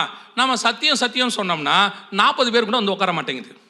எப்படி வேணாலும் இருன்னு சொன்னா சர்ச்சு நிரம்பி வழியுது, அப்படியே நிரப்பமா இருக்கு. இப்ப இவர் பார்க்குறாரு, இப்ப நம்ம என்ன செய்யலாம்? பேசாம நாமளும் என்ன செய்யலாம்? கொஞ்சம் அப்படியே அனுசரித்து போவோங்கிற முடிவுக்கு வராரு. இப்போ உங்களுக்கு அது ஒரு பிரச்சனை. இப்போ முந்தியெல்லாம் ஒரு சர்ச்சு தான் இருக்கும், ஒரு கரிஸ்மேட்டிக் சர்ச் இருக்கும், ஒரு ஸ்பிரிச்சுவல் சர்ச் ஒன்று தான் இருக்கும். ஸோ உங்களுக்கு வேறு வழியும் இருக்காது. இப்போ அப்படி இல்லை. எந்த அசிஸ்டன்ட் பாஸ்டர் திட்டினீங்கன்னா அவன் பாஸ்டர் ஆகிடுறான், திடீர்னு பாஸ்டர் ஆகிடுறான். என்னப்பா நீ பாஸ்டர் ஆகிட்ட? எங்கள் பாஸ்டர் திட்டினார், அதனால நான் பாஸ்டர் ஆகிட்டேன். பாஸ்டர் திட்டுறதுல எப்படி நீ பாஸ்டர் ஆவ? எனக்கு ரொம்ப ஆச்சரியமாக இருக்குது. முந்தியெல்லாம் ரட்சிக்கப்பட்டு ஒரு ஊழியக்காரர்கிட்ட அசிஸ்டண்ட்டாக இருந்து ஒரு 10 வருஷம் பாடத்தை படித்து அதுக்கு மேலே ஒரு பைபிள் காலேஜுக்கோ எதுக்கோ போய் அவங்க என்ன ஆவாங்க? ஊழியக்காரர் ஆவாங்க. இப்போ அப்படிலாம் கிடையாது. பாஸ்டர் ஏதாவது கோவத்தில் என்ன தம்பி இப்படி பண்ணிட்டீங்கன்னா 3 நாள் ஃபோன் சுவிட்ச் ஆஃபாக இருக்கு. பாஸ்டர் அடிச்சு பார்க்குறாரு, சுவிட்சே ஆன் ஆகலை. 3 நாள் கழிச்சு தான் சுவிட்ச் ஆன் ஆகுது. என்ன தம்பி உங்களை காணோம், உங்களை பார்க்க தான் வந்துட்டு இருக்கேன் பாஸ்டர். வரார், என்ன தம்பி 3 நாள் உங்கள் ஃபோன் சுவிட்ச் ஆஃபாக இருந்துச்சு. ஜெபம் பண்ணிக்கிட்டு இருந்தேன். என்ன ஜெபம் பண்ணீங்க? கர்த்தர் பேசினார். கர்த்தர் பேசினாரா? என்ன பேசினார்? சர்ச்சை ஆரம்பிக்க சொல்லியிருக்கார். நம்மளே 10 பேர் தானே இருக்கோம், அதில் 3 பேரை கூட்டிகிட்டு தான் போக சொன்னார் ஆண்டவர். சர்ச்சை ஆரம்பிக்க சொல்லியிருக்காரு. எங்கே ஆரம்பிக்க போறீங்க? வீட்டில். யார் வரா? நானும் என் மனைவியும். கூட யார் வரா? இந்த அதிருப்தியாளர்கள் 2 பேர் பின்னாடி உட்காந்துருப்பான். இங்கே இல்லை, அந்தமான்ல 2 பேர் இருப்பான் அதிருப்தியாளர்கள். என்னத்துக்கும் நம்மளை அவனுக்கு பிடிக்காது, நம்ம என்ன சொன்னாலும் அவனுக்கு பிடிக்காது. அவன் உட்காந்துருப்பான். அவன் என்ன பண்ணுவான் தெரியுமா? நீங்கள் வாங்க பிரதர், நம்ம ஆரம்பிப்போம். பிரைஸ் தி லார்ட், ஹல்லேலூயா. அவன் யார் தெரியுமில்ல? அவன் யார் தெரியுமா? அப்படியே கையை பிடிச்சி நடுத்தரில் விட்டு போகிறவன். அது அப்படி ஒரு வேலை உள்ளவ, அழைப்பு உள்ளவங்க ஒரு 10 பேர் சர்ச்சில் இருப்பாங்க. ஏதாவது ஒன்று யாராவது பிரச்சனை ஒன்றுனா அவனை நான் இருக்கேன் வாங்க அப்படின்னு கூப்பிட்டு போய் ஹைவேஸில் விட்டுட்டு ஃப்ரீவேல விட்டுட்டு அவன் போயிடுவான். இந்த மாதிரி ஒரு குரூப் இருக்கு. இதான் இன்னைக்கு சர்ச்சோடைய நிலைமை. சபை எப்படி ஆரம்பிக்கப்படுகிறது? அழைப்பினாலே அல்ல, பெரும்பான்மை அழைப்பினாலே அல்ல, சண்டையில் பிரச்சனையில். நீங்கள் பார்த்துருக்கீங்களா? 2 சிஎஸ்ஐ சர்ச்செலாம் இருக்குல்ல, இந்த மாதிரி இங்கே என்ன சொல்வீங்க, ப்ரொடெஸ்டன்ட் சர்ச்சஸ். அது சர்ச்சு உடஞ்சி 2 சர்ச்சாகி பார்த்துருக்கீங்களா? அந்த சர்ச்சு உடஞ்சி ஆகுமா? ஆகவே ஆகாது. கேத்தலிக் சர்ச் பார்த்துருக்கீங்களா? உடஞ்சி 2 ஆகிறத பார்த்துருக்கவே மாட்டீங்க. பெண்டிகாஸ்டல் சர்ச் பார்த்துருக்கீங்களா? உடையாமல் இருந்ததை பார்த்துருக்கீங்களா? 99% உடையும். ஏன் உடையுதுன்னே தெரியாது, உடஞ்சிக்கிட்டே இருக்கும். கேட்டால் இவங்களை சத்தியம் கேட்கக்கூடாது, இவனை நம்ம சத்தியம் பேசக்கூடாது, இவன் என்ன வேணாலும் செய்வான் நம்ம சொல்லக்கூடாது, அவன் பைபிளுக்கு அகைன்ஸ்டாக செய்வாங்க சொல்லக்கூடாது, அப்படியே வந்து கம்யூனில் நிற்பாங்க கொடுத்துடணும், என்ன தப்பு பண்ணாலும் கேட்கக்கூடாது, கண்டிக்கக்கூடாது. அப்படி என்று சொன்னால் அதற்கு எதுக்கு சபை? அப்படி ஒரு சபை இருக்க வேண்டிய அவசியம் இல்லை. நன்றாய் மனதில் வைத்துக் கொள்ளுங்கள், கர்த்தர் பேசாத இடத்தில் இருந்து பிரயோஜனம் கிடையாது. கர்த்தர் பேசுகிறதை நீ கேட்காவிட்டால் நீ இருந்து பிரயோஜனம் இல்லை. கர்த்தர் உங்ககிட்ட ஒன்று பேசுறாருன்னா கேட்கணும், அதுக்கு தான் சர்ச். சபை வேற எதுக்கு? சும்மா தடவி கொடுக்கறதுக்கா? தடவி கொடுக்கறதுக்கு சர்ச் வேண்டாம். சபை அன்பாவும் இருக்கும், கண்டிப்போடும் இருக்கணும். அதுதான் நீங்க சர்ச்சை வச்சிருக்கீங்க. சர்ச்சை கண்டிக்க கூடாது, எதுவும் சொல்லக்கூடாது, ஒன்றும் பண்ணக்கூடாது. அப்புறம் ஆண்டவர் பார்த்தாரு, அப்புறம் எதுக்கு சர்ச்சு, அப்புறம் எதுக்கு கம்யூனியன்? நிறுத்துறா கம்யூனியன்ட்டார். 6 மாசம் கம்யூனியனே கிடையாது சர்ச்சில். நீங்க அது யாராவது வாதிக்கப்பட்டீங்களா? கொஞ்சமாவது வாதிக்கப்பட்டீங்களா? ஐயோ கம்யூனியன் இல்லையே என்ன செய்வோம்? ஒரு குரூப் இருக்கு, ஆண்டவர் கம்யூனியன் நிறுத்தியிருக்கிறாரு. இவங்க உடனே ஆன்லைன் ஆரம்பிச்சாச்சு, வேற வழி இல்லை, ஆன்லைன் போட்டுட்டோம். இப்போ இவங்களுக்கு ஆன்லைன் இன்னும் வசதி ஆகி போச்சு. ஏன் அப்படின்னு கேட்டா, சர்ச்சுக்காவது ரெடியாகி கிளம்பி காரில் வந்து உட்காரணும். ஆன்லைனில் அந்த பிரச்சனையும் இல்லை. அப்படியே நைட் ட்ரெஸ்ஸோடையே உட்காந்து கேட்கலாம், காஃபியோடையே கேட்கலாம். அப்புறம் பாஸ்டர் மெசேஜ் ஆரம்பிக்கும் போது கணவர் சொல்றாரு, ஏமா நீ டிஃபன் கொண்டாந்துரு, சாப்பிட்டுக்கிட்டே கேட்டுருவோம், முடிக்கிறதுக்குள்ளே சாப்பிட்டு முடிச்சிருவோங்கிறார். அப்படியே சோஃபாவில் படுத்துக்கிட்டு கேட்கலாம், உட்காந்துக்கிட்டு கேட்கலாம். இப்போ உங்களுக்கு ஆண்டவர் திருத்தறதுக்கு எந்த வழி வச்சாலும் அதில் ஒரு லூப் லைன் கண்டுபிடிச்சிடுறீங்க நீங்கள். ஆமாம், அவர் கம்யூனியனை நிறுத்தி மணந்துருமோன்னு சொல்லிட்டு நாம் அவரை பார்த்து கேள்வி கேட்போம்னு நினச்சா நாம் அதுக்கான எந்த வழிவாசலும் திறக்கலை. ஆண்டவர் பார்த்தாரு, 6 மாதம் அடைச்சி போட்டார், எல்லாத்தையும் க்ளோஸ் பண்ணி போட்டார். நீங்கள் மனம் திரும்பாத பட்சத்தில் நான் சொல்லுவேன், அநேகர் அதற்காக ஜெபித்தார்கள், அநேகரோட இருதயம் பாதிக்கப்பட்டது. யாரோ ஒரு சிலர் ஆண்டவர் பார்க்க, நான் சொல்லுவேன், கொரோனாவுக்கு அப்புறம் ஒரு பெரிய கூட்டம் கர்த்தர் பக்கம் திரும்பி இருக்கிறது. அநேக சபைகள் வசனத்தின் பக்கம் திரும்பி இருக்கிறது. அப்படி திரும்பின சில சபைகள் தான் இங்கே உட்கார்ந்து இருக்கிறது. இப்போ நீங்கள் எல்லாம் கண்டிப்பாக எதுக்கு வந்திருக்கிறீங்கன்னா வசனத்துக்கு தான் வந்திருக்கிறீங்க இல்லையா? கன்ஃபார்மாக உங்களுக்கு தெரியும், இந்த ஆள் மீட்டிங்கில் அற்புதம் நடக்காது, இந்த ஆள் ஒரு தீர்க்க தரிசனம் சொல்ல மாட்டான், சொன்னானாலும் தூக்கம் வராது, இவன் எப்படியும் சொல்ல போகிறான், பூமி அதிர போகுது, நெருப்பு விழப்போகுது, ஏதோ ஒன்று சொல்ல போகிறான் இல்லையா? நேற்று கூட 2 அம்மா சாட்சி சொன்னாங்க, நீங்கள் அந்த செய்தியை கேட்டால் பயமாக இருக்குது. இன்னும் என்னை வச்சு நீங்கள் பண்ணாதது ஒன்று தான், என்ன தெரியுமா? ஒழுங்காக சாப்பிடு, இல்லை அந்த ஆள் மெசேஜை போடுவேன்னு சொல்லி பிள்ளைக்கு நீங்கள் சாப்பாடு ஊட்டாமல் இருக்கீங்க என்னை காட்டி. மற்றபடி என்னை எப்படி ஆக்கி வச்சுருக்கான்னா, த மோஸ்ட் டேஞ்சரஸ் ஊழியக்காரர் மாதிரி ஆக்கி வச்சுருக்கான். அன்றைக்கி ஒரு நாள் நாங்கள் நேற்று வரைன்னு வாரம் போடுவோம், இதில் யூடியூப்பில் போடுவோம். இந்த நேற்று வரை போட்ட உடனே கீழே ஒருத்தர் வந்து கமெண்ட் போடுறாரு. நான் உட்காந்து பார்த்துட்டு இருப்பேன் அப்லோட் ஆகிற வரைக்கும். அவர் கமெண்ட் போடுறாரு, அந்த கமெண்ட்டில் எழுதுறாரு, ஆண்டவா இந்த ஆள் இன்னைக்காவது நல்லபடியாக பேசட்டும் ஆண்டவான்னு கமெண்ட் போடுறார். எப்படிப்பட்ட ப்ரேயர் போகிறேன் இல்லை? கவனிங்க, அப்போ சபை என்பது ஆண்டவர் ஏதோ கிருபையா இப்போ நமக்கு இறங்கி இருக்கிறார், மீண்டும் வர வச்சிருக்கிறார். வசனத்துக்காக இப்படி ஒரு கூட்டம் உருவாகியிருக்கிறது. அதைத்தான் 9ஆம் அதிகாரம் 4வது வசனம் ஓசியாவின் புஸ்தகம். ஆண்டவரை விட்டு தூரம் போன போது கர்த்தர் கம்யூனியனையும் நிறுத்தி வைத்தார். உங்களுக்கு ஒரு எச்சரிப்பை நான் சொல்லுகிறேன், கவனிங்கள். இது ஃபர்ஸ்ட் ஃபேஸ், இது ஒரு அடையாளம். கம்யூனியனை நிறுத்தினது. இந்த தடவை கர்த்தர் நம்ம மேலே கை வைக்கல. நல்லா நான் சொல்றது புரியுதா? உடன்படிக்கையை மட்டும்தான் என்ன பண்ணாரு? ஸ்டாப் பண்ணாரு, மனம் திரும்புங்கன்னு சொன்னார். இப்போ திருப்பி உங்களுக்கு ஆண்டவர் கொடுக்குற எச்சரிப்பு, இந்த தடவை கம்யூனியனில் கை வைக்க மாட்டார், நம்ம மேலே தான் கை வைப்பார். ஏன்னா வருகை நெருக்கமாயிடுச்சு. ஒரு தடவை சொல்லி கேட்காவிட்டால் கர்த்தர் வேறொன்றை கை வைப்பார். கொரோனாவில் உங்களுக்கு வச்சது வேற, அடுத்து வரக்கூடியது மிக மோசமான காலம். வெரி வெரி டேஞ்சரஸ் டைம் வந்துட்டு இருக்கு. வருகைக்கு முன்னாடி அதை நடக்கணும், அதை ஒட்டி தான் வருகையும் நடக்கணும். அப்போது இதுதான் நாம் மனம் திரும்பி அவரோடு கூட இருக்க வேண்டிய ஒரு காலகட்டம். இல்லை பழையபடி நான் அப்படியே தான் இருப்பேன், எந்த மாற்றமும் கிடையாது, நான் உலகத்தில் செய்யக்கூடிய எல்லா பாவத்தையும் செய்வேன், சர்ச்சுக்கும் வந்துட்டு போயிடுவேன் அப்படின்னா அடுத்து கர்த்தர் சபையை கை வைக்க மாட்டார், கம்யூனியனை கை வைக்க மாட்டார், நம்மளை தான் கை வைப்பார். நல்லா புரிஞ்சுக்கோங்க, இது கர்த்தர் கொடுத்ததான எச்சரிப்பு. அதைத்தான் நான் உங்களுக்கு சொல்லுகிறேன்.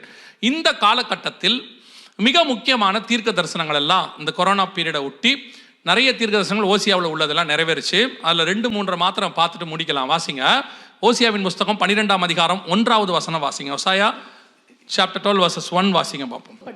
இந்த வசனத்தை நல்லா கவனிங்க. ஒரு 3-4 முக்கியமான ப்ராபசிஸ் அது உள்ள இருக்கு. அந்த 3 நாளையும் நம்ம பார்க்க போகிறோம். முதலாவதாக, எப்ராயிம் காற்றை மேய்ந்து கொண்டல் காற்றை பின்தொடர்கிறான். அப்படின்னா என்ன அர்த்தம்? காற்றை மேய முடியுமா?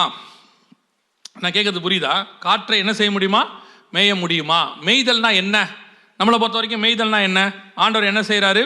நம்மளை புல்லுள்ள இடங்களில் மேய்த்து அமர்ந்த தண்ணீரண்டையில் நடத்துகிறார் அப்படின்னு இருக்கு. எப்ராயிம் காற்றை மேய்ந்து ஃபீட்ஸ் அப்படின்னு இருக்கு. காற்றை மேய்ந்துனா என்ன அர்த்தம்? இப்போ நீங்கள் சங்கீதம் புஸ்தகம் 23 வாசிக்கிறீங்க, கர்த்தர் என்னை புல்லுள்ள இடங்களில் மேய்த்து அமர்ந்த தண்ணீரண்டையில் நடத்துகிறார். புல்லுள்ள இடங்களில் மேய்த்து அப்படின்னா என்ன அர்த்தம்? நம்மளை கொண்டு போய் புல் இருக்கிற இடத்துல ஆண்டவர் விடுறாரா? அவரோட ஸ்பிரிச்சுவல் தாட் என்னன்னு கேட்டிங்கன்னா, ஆண்டவர் நமக்கு ஸ்பிரிச்சுவலி என்ன கொடுக்குறாரு? ஆகாரம் கொடுக்குறாரு, ஃபீட் பண்ணுறாரு. அதனாலே நம்ம என்ன ஆகிறோம்? பலனடைகிறோம். அதே மாதிரி காற்றை மேய்தல் என்றால் என்ன? காற்று தான் நமக்கு என்னவா இருக்குது? ஃபீடு, சாப்பிட்றதுக்கு காரணமாக இருக்கிறது. சர்வைவலுக்கு அதான் காரணமாக இருக்குன்னு அர்த்தம். நம்ம யாராவது காற்றை சாப்பிட்டு வாழ்கிறோமா? யாராவது காற்றை சாப்பிட்டு வாழ்கிறோமா? இல்லையா? நீங்கள் இன்னைக்கு வாழ்கிறதே காற்றுனால மட்டும்தான். நான் ஆக்சிஜனை பற்றி சொல்லலை. I'm not talking about oxygen. உங்களுடையதான மொத்த சர்வைவலும் base depends upon the wind. என்ன தெரியுமா? சும்மா ஒரு ஒரு அடிப்படையாக சொல்கிறேன். செல்ஃபோன் இருக்குல்ல, எப்படி வேலை செய்யுது? எதன் அடிப்படையில் வேலை செய்யுது? காற்று இல்லாவிட்டால் செல்ஃபோன் வேலை செய்யாது. உங்களுடைய மெசேஜஸ் ஃபுல்லாக எதில் ட்ராவல் ஆகுது? காற்றுல ட்ராவல் ஆகுது. டிவி ஸ்டேஷன்ஸ், உங்களுடையதான சேட்டிலைட்ஸ்லேருந்து வரக்கூடியதான இன்ஃபர்மேஷன்ஸ், உலகத்தில் இருக்கக்கூடிய எல்லா சேனல்ஸ், நீங்கள் அனுப்பக்கூடியதெல்லாம் கொரோனாவுக்கு முன்னாடி இருந்ததை விட கொரோனாவுக்கு பின்னாடி பார்த்தீங்கன்னா, கொரோனா பீரியட்லேருந்து எல்லாமே டிபெண்டபிள் ஆன் விண்ட். இப்போ நீங்கள் சொல்கிறீங்களா ஆன்லைன்னா என்ன? நீங்கள் எல்லாமே எதில்? வைஃபை, ப்ளூடூத் எல்லாம் எதில் ட்ராவல் ஆகுது? ப்ளூடூத்தில் ஒரு வைஃபை, நீங்கள் வாட்ஸ்அப்பில் வந்து ஒரு மெசேஜ் அனுப்புகிறீங்க, இல்லை ஒரு வீடியோ அனுப்புகிறீங்க, இல்லை ஒரு இமேஜ் அனுப்புகிறீங்க. எப்படி இங்கே இருக்கிறது இந்தியாவில் இருக்கிறவங்களுக்கோ யூஎஸில் இருக்கிறவங்களுக்கோ உங்கள் கையில் இருக்கிறது ஒரு சின்ன இன்ஸ்ட்ருமெண்ட், அவ்வளோதான். ஒரு சின்ன இன்ஸ்ட்ருமெண்ட் இப்படி வச்சுருக்கிறீங்க, அவங்க கையில் ஒரு சின்ன இன்ஸ்ட்ருமெண்ட் இருக்குது. ரெண்டுத்துக்கு பேர் நடுவில் என்ன இல்லை? எந்த விதமான ஒயர் கனெக்ஷனோ தொடர்போ இல்லை. எப்படி நீங்கள் அனுப்புறது அடுத்த செகண்ட் அங்கே போகுது? எது வழியாக போகுது? இந்த டிரான்ஸ்ஃபர்மேஷன் மோட் என்ன? டிரான்ஸ்போர்ட் மோட் எது? காற்று தான். நீங்கள் அனுப்புகிற மெசேஜ், நீங்கள் பேசுறது, நீங்கள் அனுப்புறது கூடிய வீடியோஸ், இமேஜஸ், இது ஒன்லி நாட் ஓன்லி வாட்ஸ்அப்பில் நான் சொல்கிறேன். இப்போது கொரோனாக்கு அப்புறம் உங்கள் படிப்பு எதில் வந்துருச்சு? Online classes. உங்கள் ஒர்க் ஃப்ரம் ஹோம் ஆன்லைன். உங்களுடையதான பேங்க் அக்கௌண்ட்ஸ் பேமெண்ட்ஸ் எதில் இருக்குது? இப்போ ஆன்லைன். எல்லாமே எதில் போயிட்டு இருக்குது? ஆன்லைனில் போயிட்டு இருக்கு. அதைத்தான் காற்றை மேய்ந்து அப்படின்னு இருக்கு. காற்றை மேய்ந்து கொண்டல் காற்றை பின்தொடர்கிறான். கொண்டல் காற்றுனா என்ன தெரியுமா? அந்த வசனம் என்ன சொல்லுது பாருங்க. வின் ஃப்ரம் ஈஸ்ட்னு இருக்கும். இங்கே இருக்கு பாருங்க, ஈஸ்ட் விண்ட் அப்படின்னு இருக்கு. ஈஸ்ட் விண்டை எடுத்து பாருங்க, பைபிள் முழுக்க இந்த விண்டுக்கு ஆண்டவர் கொடுக்குற இம்பார்ட்டன்ஸ் ரொம்ப இருக்கும். இது ஒரு தனி பாடம். தானியேல் புஸ்தகம் 7ஆம் அதிகாரம் 2-3 வசனத்தில் வாசிச்சு பார்த்தீங்கன்னா, பூமியின் 4 திசையிலிருந்து 4 காத்துகள் பெரிய சமுத்திரத்தின் மேல் வீச கண்டேன், ஒவ்வொரு காத்திலிருந்தும் ஒரு மிருகம் எழும்பி வந்ததுன்னு இருக்கும். காத்து என்பது ஸ்பிரிட், உங்களுக்கு தெரியும், ஆவியா இருக்கு ஸ்பிரிட். தம்முடைய தூதர்களை அவர் எப்படி பயன்படுத்துகிறார்?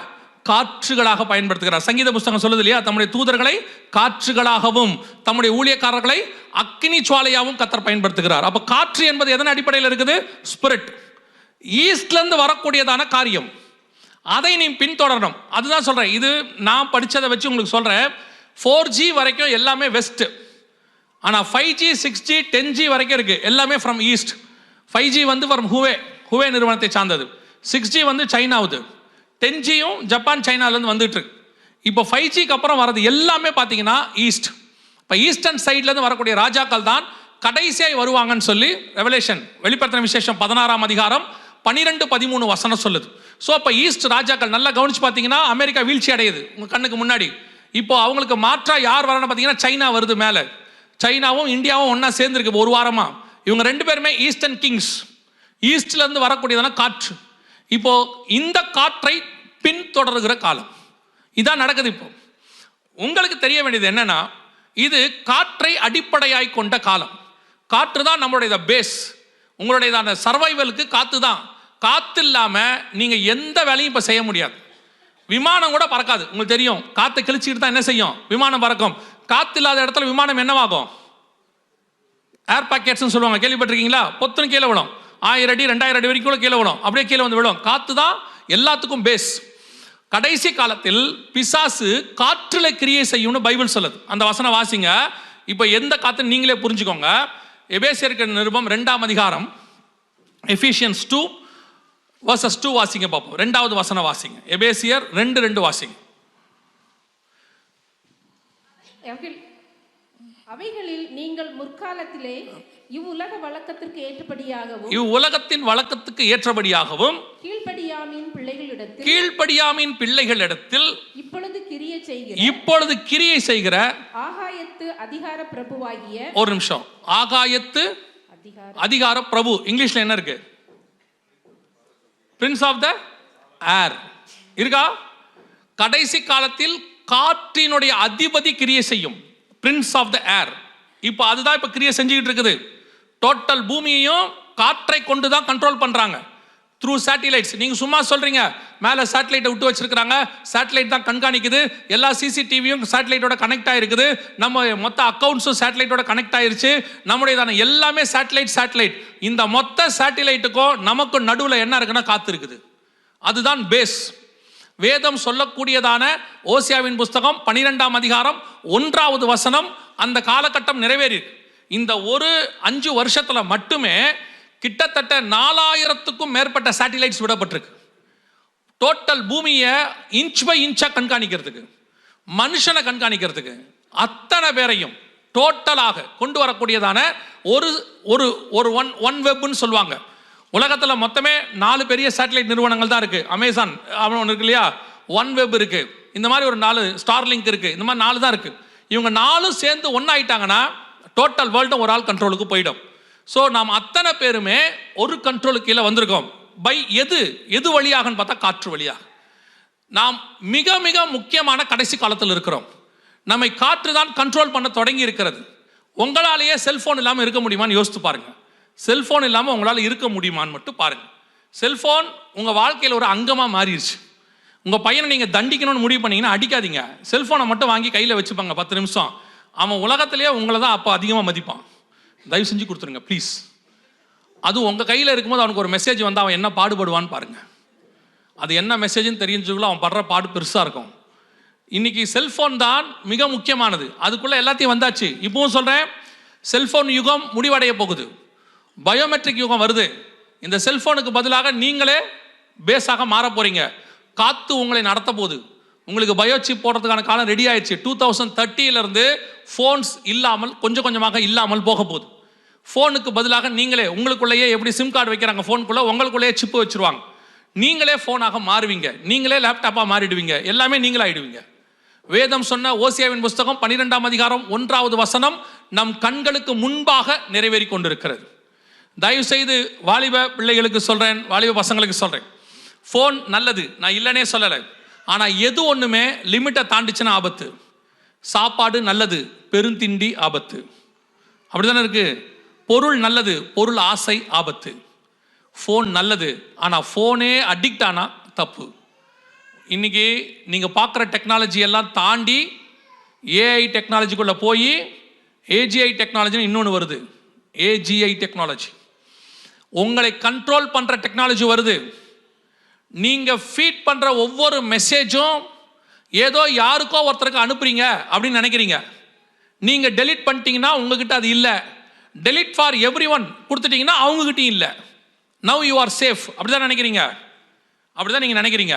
நான் டெலிட் பண்ணிட்டா எங்கள் வீட்டில் யாரும் பார்க்க மாட்டாங்க, டெலிட் ஃபார் எவ்ரி ஒன் கொடுத்துட்டா யாருமே பார்க்க மாட்டாங்க. ஸோ நாம் இப்போ சேஃபாக இருக்கிறோன்னு. நீங்கள் எந்த ஆப்பு டவுன்லோட் பண்ணும் போதும் அது ஒரு 3-4 பெர்மிஷன் கேட்கும் தெரியுமா? ஃபோன் ஆன் பண்ணும் போதும் சரி, ஆப் டவுன்லோட் பண்ணும் போதும் சரி, ஒரு 3-4 பெர்மிஷன் கேட்கும். அந்த பெர்மிஷனை நீங்கள் கொடுக்காம அந்த ஆப்பை டவுன்லோட் பண்ணவே முடியாது. அந்த ஆப் என்ன டவுன்லோட் கேட்குது, என்ன பெர்மிஷன் உங்களுக்கு கேட்குது? உங்கள் ஃபோனை டோட்டலாக அதை ஆக்சஸ் பண்ண போகுது. உங்கள் மெசேஜஸ்லேருந்து வீடியோஸ்லேருந்து எல்லாமே ஆக்சஸ் பண்ணுது. ஸோ உங்கள் ஃபோனில் இருக்கிற அத்தனை சீக்ரெட்ஸும் அவங்கக்கிட்ட தான் இருக்குது. நீங்கள் டெலிட் பண்ணிட்டீங்க, ஆனால் ஒரு காப்பி அவங்கக்கிட்ட இருக்கும், கன்ஃபார்மாக இருக்கும். வாட்ஸ்அப்போடைய டேர்ம்ஸ் அண்ட் கண்டிஷன்ஸை போய் படித்து பாருங்கள். நீங்கள் டெலிட் பண்ணிட்டாலும் அந்த மெசேஜ் மினிமம் 6 months 180 days அவங்ககிட்ட இருக்கணும்னு இருக்கு வச்சுருப்பாங்க. வீடியோஸாக இருந்தாலும் எதாக இருந்தாலும் தயவு செய்து கேர்ஃபுல்லாக இருங்க. சமீபத்தில் யூஎஸில் நான் சொன்னது ஒரு 2-3 வாரத்துக்கு முன்னாடி ஏஐ பண்ண வேலை உங்களுக்கு ஞாபகம் இருக்கும்னு நினைக்கிறேன். ஒரு மனுஷன் தான் வேலை நேரத்தை முடிச்சுட்டு 5 o'clock சிஸ்டமை அவர் ஷட் டவுன் பண்ண போகிறாரு. ஏஐ வந்து சொல்லுது, அங்கே அந்த கம்பெனியில் ஏஐ வந்து சிஇஓ தான், சிஇஓ வந்து ஏஐ தான், ஆர்டிஃபிஷியல் இன்டெலிஜென்ஸ். அது சொல்லுது 1 more hour ஒர்க் பண்ணு அப்படின்னு. அவர் சொல்கிறாரு என் ஒர்க் முடிஞ்சிருச்சு, டைம் ஓவர், நான் ஷட் டவுன் பண்ண போகிறேன்னு. அது சொல்லுது ஒர்க் பண்ண முடியுமா முடியாதா? அவர் சொல்கிறாரு முடியாது.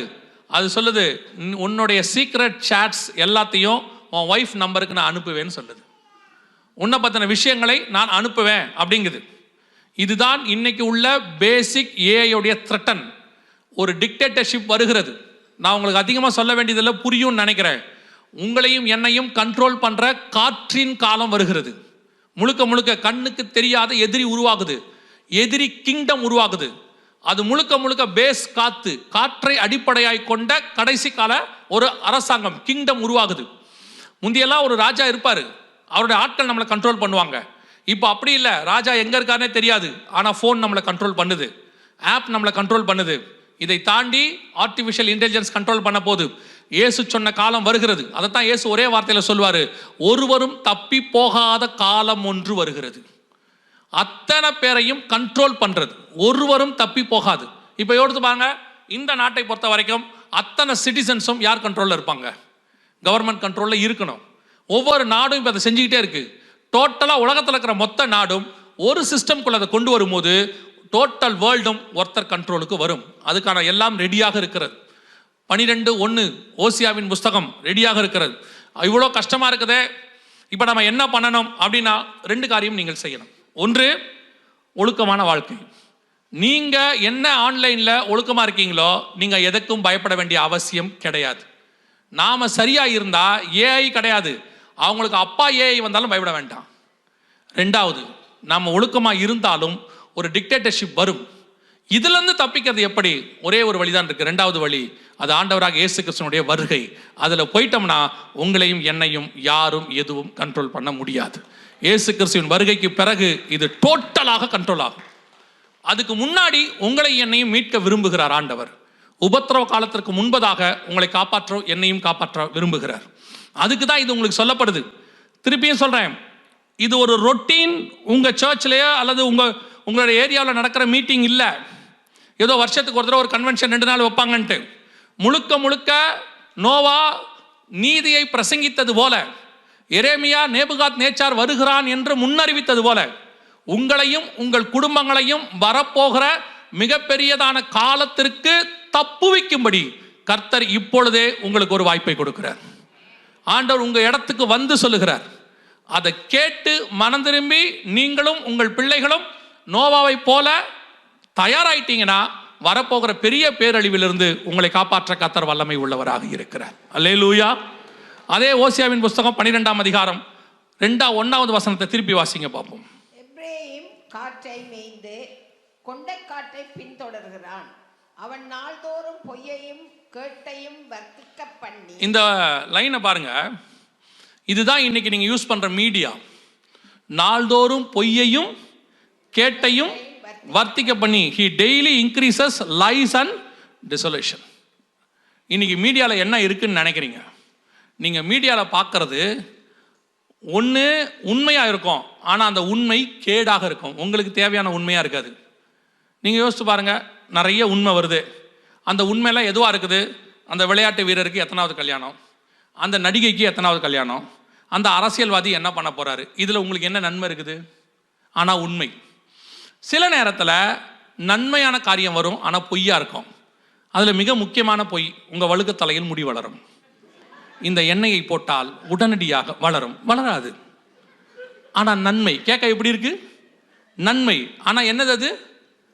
பொய். எல்லாம் பொய். நீங்களே பாருங்க, கொரோனா நேரத்தில் நீங்கள் எத்தனை பேர் டாக்டராக மாறினீங்க? பாதி பேர் டாக்டர் ஆனீங்களா இல்லையா? வாட்ஸ்அப்பில் எத்தனை ரெமிடி வந்துச்சு? இஞ்சியை தட்டி போட்டு சுடுதண்ணி போட்டு குடிக்கவும், மிளகை அரைத்து போடவும், வெங்காயத்தை ஊற வச்சு தின்னவும் வந்துச்சா இல்லையா? நீங்களும் பிடிக்காததே ஒன்றுமே கிடையாது. பத்தாவதுக்கு ஏற்கனவே பரிசுத்தாவியை பெற்ற நம்மளை பார்த்து டெய்லி வாட்ஸ்அப்பில் வந்தது ஆவியை பிடிக்கவும். எந்த ஆவியை பிடிக்கிறது? ஒரு ஆள் பாவம், அவருக்கு ஆவி பிடிக்கிறது என்னன்னு தெரியல போல, யாரோ சொல்லிட்டாங்க சுடுதண்ணியை வந்து அந்த மூக்குக்குள்ளே நம்ம பிடிச்சா அதுக்கு பேர் தான் ஆவி பிடிக்கிறதுன்னு. அவர் என்ன பண்ணியிருக்காரு, டீ கெட்டில் நல்லா சூடாக்கிட்டு அதுலேருந்து வரக்கூடியது மூஞ்சை வச்சுக்கிட்டு நிற்கிறாரு, வாட்ஸ்அப்பில் போட்டு விட்டுருக்காரு. இந்த டீ கெட்டில் சூடாக்கினா தண்ணி சூடாகி வெளியே வரும்ல, ஸ்டீம் வரும்ல, அதுக்கு நேராக மூஞ்சை வச்சுக்கிட்டு நிற்கிறாரு, இப்படி ஆவி பிடிக்கிறாரு. இன்னைக்கு இதான் வர்றது எல்லாம். எது போய் ஒருத்தன் போடுறான், முடி அப்படியே வளர்ந்து ரோட்டில் ஓடுது. ஏதாவது வாய்ப்பு இருக்குமா? யோசித்து பாருங்க. இது வந்து அமேசான் காட்டுக்குள்ளிருந்து நாங்கள் கொண்டு வந்த மூலிகைன்றான். முதல்ல அவனுக்கு அமேசான் பிரைமே என்னன்னு தெரியாது, அமேசான் காடுங்கிறது அப்புறம். இது தான் நீங்கள் என்ன செய்றீங்க, விரும்புறீங்க. ஒன்று நன்மையாக இருக்கு ஆனால் பொய்யா இருக்கு, இல்லை உண்மையாக இருக்கு கேடாக இருக்கு. வசனம் சொல்லுது, நாள்தோறும் பொய்யையும் கேட்டையும் வர்த்திக்க பண்ணி. தயவு செய்து இந்த மீடியாவில் வரக்கூடிய எந்த நியூஸையுமே ஆராய்ந்து பார்த்து, பவுல் சொல்றாருல, தீர்க்க தரிசனத்தை அற்பமாக எண்ணாதிருங்கள், ஆனாலும் ஆராய்ந்து பார்த்து நலமானதை பிடித்துக் கொள்ளுங்கள். மீடியாவில் வரத எல்லாத்தையும் நம்பாதீங்க. எல்லாமே உண்மைன்னு சொல்ல முடியாது. என்னை பொறுத்த வரைக்கும் 50-50லாம் கிடையாது, 70-30. 70% பொய். அது அதில் வர்றது நிறைய விஷயம் போய். ஒரே ஒரு நியூஸ் தான் போட்டாங்க அன்றைக்கி, மியான்மரில் பெரிய பூகம்பம் வந்துச்சு, உங்கள் எல்லாருக்கும் தெரியும், எர்த்குவேக் வந்துச்சு. ஒரு சேனலில் பார்க்குறேன் 10,000 பேர்னு போடுறான், இன்னொரு சேனலில் பார்க்குறேன் 20,000 பேர்னு போடுறாங்க, இன்னொரு சேனலில் பார்க்குறேன் இன்னும் மீட்பு பண்ணி தொடங்கவில்லைன்னு போடுறான். ஒரே எர்த்குவேக்கு 3 பேர் 3 நியூஸ் போடுறான். இதில் எது உண்மை? இப்போ நமக்கு என்ன தெரியும்? நம்ம என்ன பார்த்துருக்கோம்? நம்மளை பொறுத்த வரைக்கும் மீடியாவில் வந்துட்டா உண்மை அப்படின்னு நம்புகிறோம்.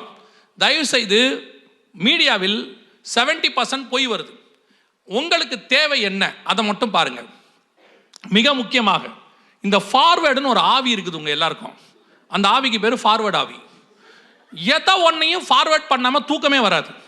சிலருக்கெல்லாம் காலையில் இவங்க கூட வசனம் டைப் பண்ணவே மாட்டாங்க, இவங்களுக்கு யாராவது அனுப்புவாங்க வாக்குத்தத்த வசனம், அதை ஒரு 20 பேருக்கு அனுப்பிட்டு காலை 4 மணிக்கு படுத்து தூங்குறது. இருக்கிறவனெல்லாம் 4:30 மணிக்கு எழுப்பிடுறது. தயவுசெய்து அந்த மெசேஜ் என்னன்னு பாருங்க, அது அந்த ஆளுக்கு பிரோஜனமானு பாருங்க. அதுவும் இந்த காலத்து விசுவாசிகளுக்கு ஒரு குணம், நல்ல விஷயத்தை நீங்கள் ஃபார்வேர்ட் பண்ணுறதே இல்லை தெரியுமா உங்களுக்கு? மகிமையின் 7 படிகள் ஃபார்வேர்ட் பண்ண மாட்டீங்க. பரலோகத்துக்கு போவது எப்படி ஃபார்வேர்ட் பண்ண மாட்டீங்க. நீங்கள் எதை ஃபார்வேர்ட் பண்ணி தெரியுமா? அந்த ஊழியக்கார் குடும்பத்தில் நடந்தது என்ன, அடுத்து அப்படியே மொத்த பேருக்கு ஃபார்வேர்ட் பண்ணுறது. இப்போ அவர் குடும்பத்தில் நடந்ததில் உங்களுக்கு என்ன, இப்போ நீங்கள் ஃபார்வேர்ட் பண்ணுறீங்களே அவருக்கு என்ன, அந்த ஆள் குடும்பத்தில் என்னமோ நடந்துட்டு போகுது, அதை வச்சு உங்களுக்கு என்ன பிரயோஜனம்?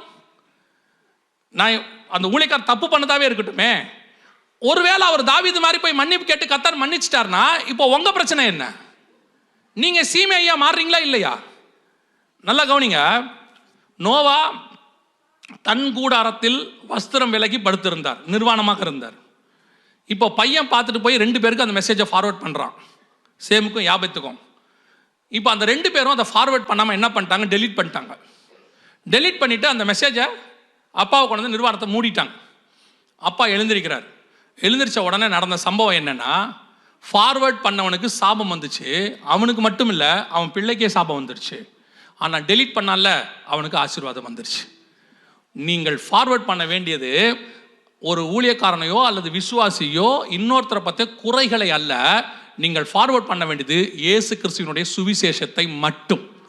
நீங்கள் ஃபார்வேர்ட் பண்ணுறது சுவிசேஷமாக இருந்தால் அதில் ஒரு ஆத்மா கிடைச்சா அது உங்கள் கணக்கிலே பரலோகத்திலே கர்த்தர் வைத்துக் கொள்வார். நீங்கள் ஃபார்வேர்ட் பண்ணுறதுல ஒரு ஆள் இடல் அடைஞ்சிட்டான்னு வச்சுக்கோங்க, ஆண்டவரை விட்டு போயிட்டான்னு வச்சுங்க, எந்திர கல்லை கட்டி நரகத்தில் போட சொல்கிறார் ஆண்டவர். உங்கள் வேலை எதை ஃபார்வேர்ட் பண்ணுறதுன்னு தெரியணும். நாள்தோறும் பொய்யையும் கேட்டையும் வர்த்திக்க பண்ணி நீங்கள் ஃபார்வேர்ட் பண்ணுற ஒரு ஊழியக்காரனை பற்றியோ ஒரு ஊழியத்தை பற்றியோ ஒரு விசுவாசியை பற்றியோ தேவையில்லாத காரியத்தை ஃபார்வேர்ட் பண்ணுவீர்களானால் அது நாள்தோறும் கேட்டை வர்த்திக்க பண்ணுறதுக்கான ஒரு அடையாளம். தயவு செய்து கடைசி காலத்தில் இந்த தூஷிக்கிறது, 2 கொரிந்தியர் தீமோத்தேயு நிருபம் 2வது லெட்டரில் பவுல் சொல்லுவார், 3ஆம் அதிகாரம் 1-2 வசனங்கள் வாசிங்க பார்ப்போம். 2 தீமோத்தேயு 3:1-2. மேலும் கடைசி நாட்களில் கொடிய காலங்கள் வரும் என்று அறிவாயாக, எப்படியெனில் மனுஷர்கள் தற்பிரியராயும் பணப்பிரியராயும் வீம்புக்காரராயும் அகந்தை உள்ளவர்களாயும் தூஷிக்கிறவர்களாயும். அதாவது தூஷிக்கிறவர்கள் அந்த லிஸ்ட்டை போய் எடுத்து வீட்டில் படிச்சு பாருங்க. அந்த லிஸ்ட்டில் உள்ளவங்க எப்படியாவது ஒரு 2 பேராவது உங்கள் வீட்டில் இருப்பாங்க. தாய் தந்தரை கனம் பண்ணாதவர்களாயும் அகந்தை உள்ளவர்களாயும் எல்லாம் இருக்கும். அதில் அந்த லிஸ்ட்டில் எப்படியும் ஒரு 2 பேர் நம்ம வீட்டில் இருப்பாங்க. அதெல்லாம் கடைசி காலத்தினுடைய அடையாளம்னு வேதம் சொல்லுது. உங்களை என்னையும் கர்த்தர் குற்றம் சுமத்தவோ தூஷிக்கவோ கர்த்தர் அழைக்கவில்லை, பரியாசம் பண்ண அழைக்கவில்லை. கர்த்தர் அழைத்து நம்மளை பார்த்து சொன்னது ஒரே ஒரு வேலை, போய் சகல ஜாதிகளுக்கும் சுவிசேஷத்தை பிரசைங்கள். You want to preach the gospel, you want to forward the gospel, good news. இந்த மாதிரி செய்திகளை அல்ல. 12:1 ஓசியாவின் புத்தகம் சொல்லுகிறது, நாள்தோறும் பொய்யையும் கேட்டையும் வர்த்திக்க பண்ணி. அடுத்து என்ன இருக்குது அதுல? அசிரியரோட உடன்படிக்கை பண்ணுகிறான். இந்த தீர்க்க தரிசனம் எல்லாம் 2022 நிறைவேறுச்சு. இதெல்லாம் கிட்டத்தட்ட 2500 வருஷமா நடக்காத சம்பவம். இங்க பாருங்க, இது ட்ரம்ப் வந்த பிறகு நடந்த சம்பவம். இது அசிரியரோடு கூட உடன்படிக்கை உறுதி பண்ணி, அசிரியரோடு கூட உடன்படிக்கை. அசிரியரோடு கூட உடன்படிக்கைனா என்ன? இன்னைக்கு அசிரியன்ஸ்னா யாரு அப்படின்னு கேட்டீங்கன்னு சொன்னா, ஆவிலா தேசம் பைபிளில் இருக்கு, நீங்க அதை அப்புறமா போய் வாசிக்கலாம். இப்போ உங்களுக்கு ஈஸியாக புரியறதுக்கு சொல்றேன். சிரியாவுக்கு இந்த பக்கத்தில் இருக்கக்கூடிய அரபு நாடுகள் எல்லாம், இப்போ இருக்க துபாய், ஒரு 7 நாடுகள் இருக்குது. இவங்க எல்லாம் என்ன செய்வாங்களாம், இஸ்ரேல் கூட உடன்படிக்கை பண்ணுவாங்கன்னு இருக்கு. இதுக்கு 2000 வருஷமா எந்த சாத்தியமும் இல்லை, அதுக்கு முன்னாடியும் சாத்தியம் இல்லை, இப்போ 1948 இருந்தும் சாத்தியம் இல்லை. ஏன்னா இஸ்ரேல் என்பது அரபு நாடுகளுக்கு எப்படிப்பட்ட நாடு? Enemy country. அரபு கண்ட்ரி 22 இருக்கு. இந்த 22 நாட்டுடைய பாஸ்போர்ட்லையும் எழுதியிருப்பாங்க, நீங்க வேணா போய் பாருங்க. ஃபர்ஸ்ட் பேஜில் பிரிண்ட் ஆயிருக்கும். என்ன போட்டிருப்பாங்க தெரியுமா? This passport is not valid for இஸ்ரேல்னு இருக்கும். இஸ்ரேலுக்கு இந்த பாஸ்போர்ட்டை கொண்டு போக கூடாதுன்னு அவன் பிரிண்ட் பண்ணி வச்சிருக்கான். ஆனா பைபிள் சொல்லுது, கடைசி நாட்களில் அசிரியரோடு கூட உடன்படிக்கை பண்ணுவார்கள். கிட்டத்தட்ட 7 நாடுகளோடு கூட உடன்படிக்கை பண்ணியாச்சு. அபுதாபியோட, அதாவது அரபு நாடுகள் 7 இருக்கு அந்த இடத்துல, UAEன்னு சொல்லுவாங்க. 7 நாட்டோடையும் அவங்க என்ன பண்ணிட்டாங்க, சைன் பண்ணியாச்சு.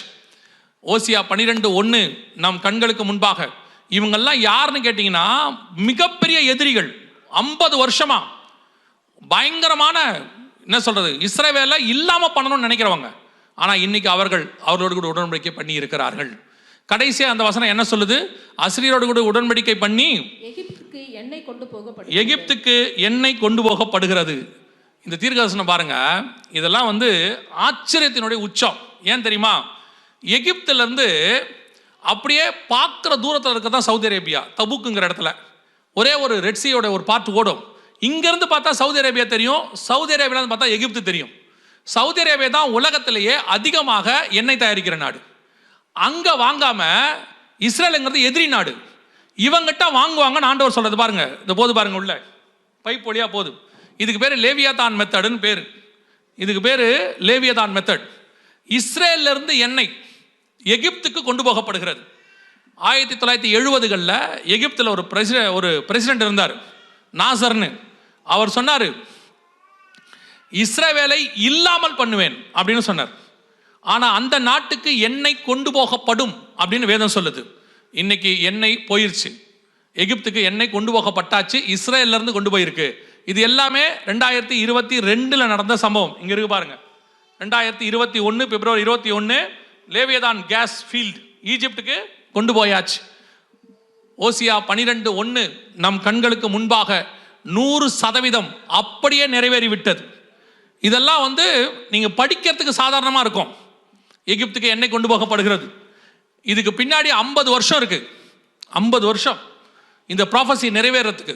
நடக்கவே முடியாத ப்ராஃபஸி. ஈஜிப்ட் நினைச்சா எந்த அரபு நாடுகிட்ட வேணா எண்ணெய் வாங்கலாம், சவுதி அரேபியா கிட்ட இருந்து வாங்கலாம். அவங்க எவ்வளோ நாடுகள், அவங்க எத்தனையோ கப்பல்கள் அவங்க ஊரை கிராஸ் பண்ணி தான் போகுது அந்த கெனால் வழியாக. ஆனாலும் வேதம் சொல்லுது இஸ்ரேல்ல இருந்து வரும். இப்ப இஸ்ரேல்ல இருந்து எண்ணெய் கொண்டு போகப்பட்டாகி விட்டது. கர்த்தர் சொன்னபடி ஓசியா 12:1 100% நிறைவேறி விட்டது. இதெல்லாம் 2021 வரைக்கும் நடந்த சம்பவம். இப்போ 2 காரியம் தான் நடக்க போகிற காரியத்தை நான் சொல்லிவிட்டு ஜெபம் பண்ணி முடிக்க போகிறேன். இது இனிமேல் நடக்க போகிறது. என்ன நடக்க போகுதுன்றது உங்களுக்கு சொல்றேன். வாசிங்க. யோவேல் புஸ்தகம் 1ஆம் அதிகாரம் 6வது வசனத்தை வாசிங்க. எண்ணி முடியாத ஒரு பலத்த ஜாதி என் தேசத்தின் மேல் வருகிறது. அதன் பற்கள் சிங்கத்தின் பற்கள், துஷ்ட சிங்கத்தின் கடைவாய் பற்கள் அதற்கு உண்டு. இது யாரை பற்றி சொல்லப்பட்டிருக்கிறது? எண்ணி முடியாத ஒரு பலத்த ஜாதி என் தேசத்தின் மேல் வருகிறது. அதன் பற்கள் சிங்கத்தின் பற்கள், அதன் துஷ்ட சிங்கத்தின் கடைவாய் பற்கள் அதற்கு உண்டு. இது யாரை பற்றி சொல்லப்பட்டிருக்கு அப்படின்னு கேட்டிங்கன்னா, இந்த வசனத்தையும் வாசித்துருங்க. அப்போ உங்களுக்கு ஈஸியாக நான் சொல்கிறதுக்கு புரியும். யாரை பற்றி அப்படின்னா, வெளிப்படுத்தின விசேஷம் 13ஆம் அதிகாரம் 2வது வசனம். நான் கண்ட மிருகம் சிறுத்தையை போல் இருந்தது. அதன் கால்கள் கரடியின் கால்கள், அதன் வாய் சிங்கத்தின் வாய் அப்படின்னு இருக்கு. இது யாரை பற்றின்னு கேட்டிங்கன்னா, நெக்ஸ்ட் அமெரிக்காவுக்கு ஆல்டர்னேட்டா வரப்போறதான கவர்மெண்ட். இப்போ அமெரிக்கா சூப்பர் பவர்லேருந்து கீழே விழுது. இந்த சூப்பர் பவர் விழுந்த உடனே அடுத்த சூப்பர் பவர் எழும்பணும். உங்களுக்கு தெரியும் நினைக்கிறேன். ஃபர்ஸ்ட் வேர்ல்டு வார் முடிஞ்ச உடனே இங்கிலாந்து தான் சூப்பர் பவர் டோட்டல் வேர்ல்டுக்கு. செகண்ட் வேர்ல்டு வார் முடிஞ்ச உடனே யூஎஸ் தான் சூப்பர் பவர் இன்னை வரைக்கும். இப்போ தேர்ட் வேர்ல்டு வார் வரப்போகுது. இந்த தேர்ட் வேர்ல்டு வார் முடிஞ்ச உடனே ஒரு சூப்பர் பவராக இந்த நாடு தான் எழும்பும். யூரோப்பியன் யூனியன் 10 நாடுகள் கூட்டமைப்பு. இவங்களை பற்றி தனி மெசேஜை நம்ம கொடுத்துருக்கோம். யூடியூப்ல இருக்கு, நீங்கள் பார்த்துருக்கலாம். ஒரு சிலர்லாம் சொன்னாங்க இந்த நேற்று நீங்கள் எடுத்த மெசேஜ்லாம் பார்த்துருக்கோன்னு. இதெல்லாம் யூடியூப்ல இருக்கு. ஆனால் அப்டேஷன்ஸ் இப்போ இடையில நடந்த அப்டேஷன்ஸும் இதில் சேர்த்துருப்போம். அதனால தான் அதை எடுக்கிறோம். இப்போ யூரோப்பியன் யூனியன் இதுதான் அடுத்த சூப்பர் பவர். ஆன்டி கிரைஸ்டோடைய கவர்மெண்ட் இதுதான் சிங்கத்தின் வாய். வெளிப்படுத்தல் 13:2 சொல்லப்பட்டது. இந்த பலத்த ஜாதி எழும்பி வரும். யாருக்கு விரோதமாக? இஸ்ரவேலுக்கு விரோதமாக. இப்போ நல்லா கவனிச்சு பார்த்தீங்கன்னா, அமெரிக்கன் டாலர் விழ தொடங்கிருச்சு. யூரோ ஸ்ட்ராங் ஆகிட்டே இருக்குது கொஞ்சம் கொஞ்சமா. அமெரிக்கன் டாலரை விட யூரோ என்ன ஆகுது? ஸ்ட்ராங் ஆகிட்டே போகுது. இப்போ டைம்ஸ் ஆஃப் இந்தியாவில் எழுதியிருக்காங்க, why euro is stronger than US அப்படின்னு அவங்க ஒரு ஆர்டிக்கலை எழுதியிருக்கிறாங்க. இப்போ நம்ம கண்ணுக்கு முன்னாடி அடுத்த வல்லரசு எழும்புகிறது. இதுதான் யோவேல் 1:5 சொன்னது. நேற்று நம்ம சொன்னோம் ஒரு வார் ஒன்று வரப்போது, பெரிய வார் அடுத்து நம்ம ஃபேஸ் பண்ண போகிறோன்னு. அந்த வாருடைய முடிவில் தான் இந்த கவர்மெண்ட், இதுதான் ஆன்டி கிரைஸ்டோடைய கவர்மெண்ட். இந்த கவர்மெண்ட்டில் வரக்கூடிய ஒருத்தர் தான் ஆன்டி கிரைஸ்டாக இருக்கணும், அந்த கடைசி ராஜாவாக. அந்த ஆன்டி கிரைஸ்ட் வருவதற்கு முன்பதாகத்தான் உங்களையும் என்னையும் மீட்க வருவேன் என்று இயேசு வாக்கு பண்ணி இருக்கிறார். அல்லேலூயா. 2 தெசலோனிக்கேயர் 2ஆம் அதிகாரத்தில் 4 முதல் 9 வசனங்கள், 2 Thessalonians chapter 2 verses 4 to 9 நீங்கள் வாசிக்கும் பொழுது அந்த ஆன்டி கிரைஸ்டுடைய கவர்மெண்ட்டை பற்றியும் அவன் எழும்புவதை பற்றியும் அங்கே சொல்லப்பட்டிருக்கிறது. அந்த அக்கிரமக்காரனுடைய வருகை சாத்தானுடைய சைலண்ட் படி சகல வல்லமையோடும் அடையாளங்களோடும் பொய்யான அற்புதங்களோடு கூட இருக்கும் அப்படின்னு 7 முதல் 9 வசனத்தில் இருக்கு. ஸோ இந்த கவர்மெண்ட் தான் வரப்போகுது. இப்போ இந்த கவர்மெண்ட் ஸ்ட்ராங் ஆகிட்டே இருக்கு. கொஞ்சம் கொஞ்சமாக மிலிட்ரி அவங்க வளர்த்துக்கிட்டு இருக்கிறாங்க. அவங்களுடைய எக்கானமி ஸ்ட்ராங் ஆகுது. இப்போ அவங்களுடையதான பார்லிமெண்ட் கிட்டத்தட்ட 783 நினைக்கிறேன் ஒரு பார்லிமெண்ட் மொத்தம் பேர் இருக்காங்க. எல்லாம் ஸ்ட்ராங் ஆகிட்டே இருக்கு.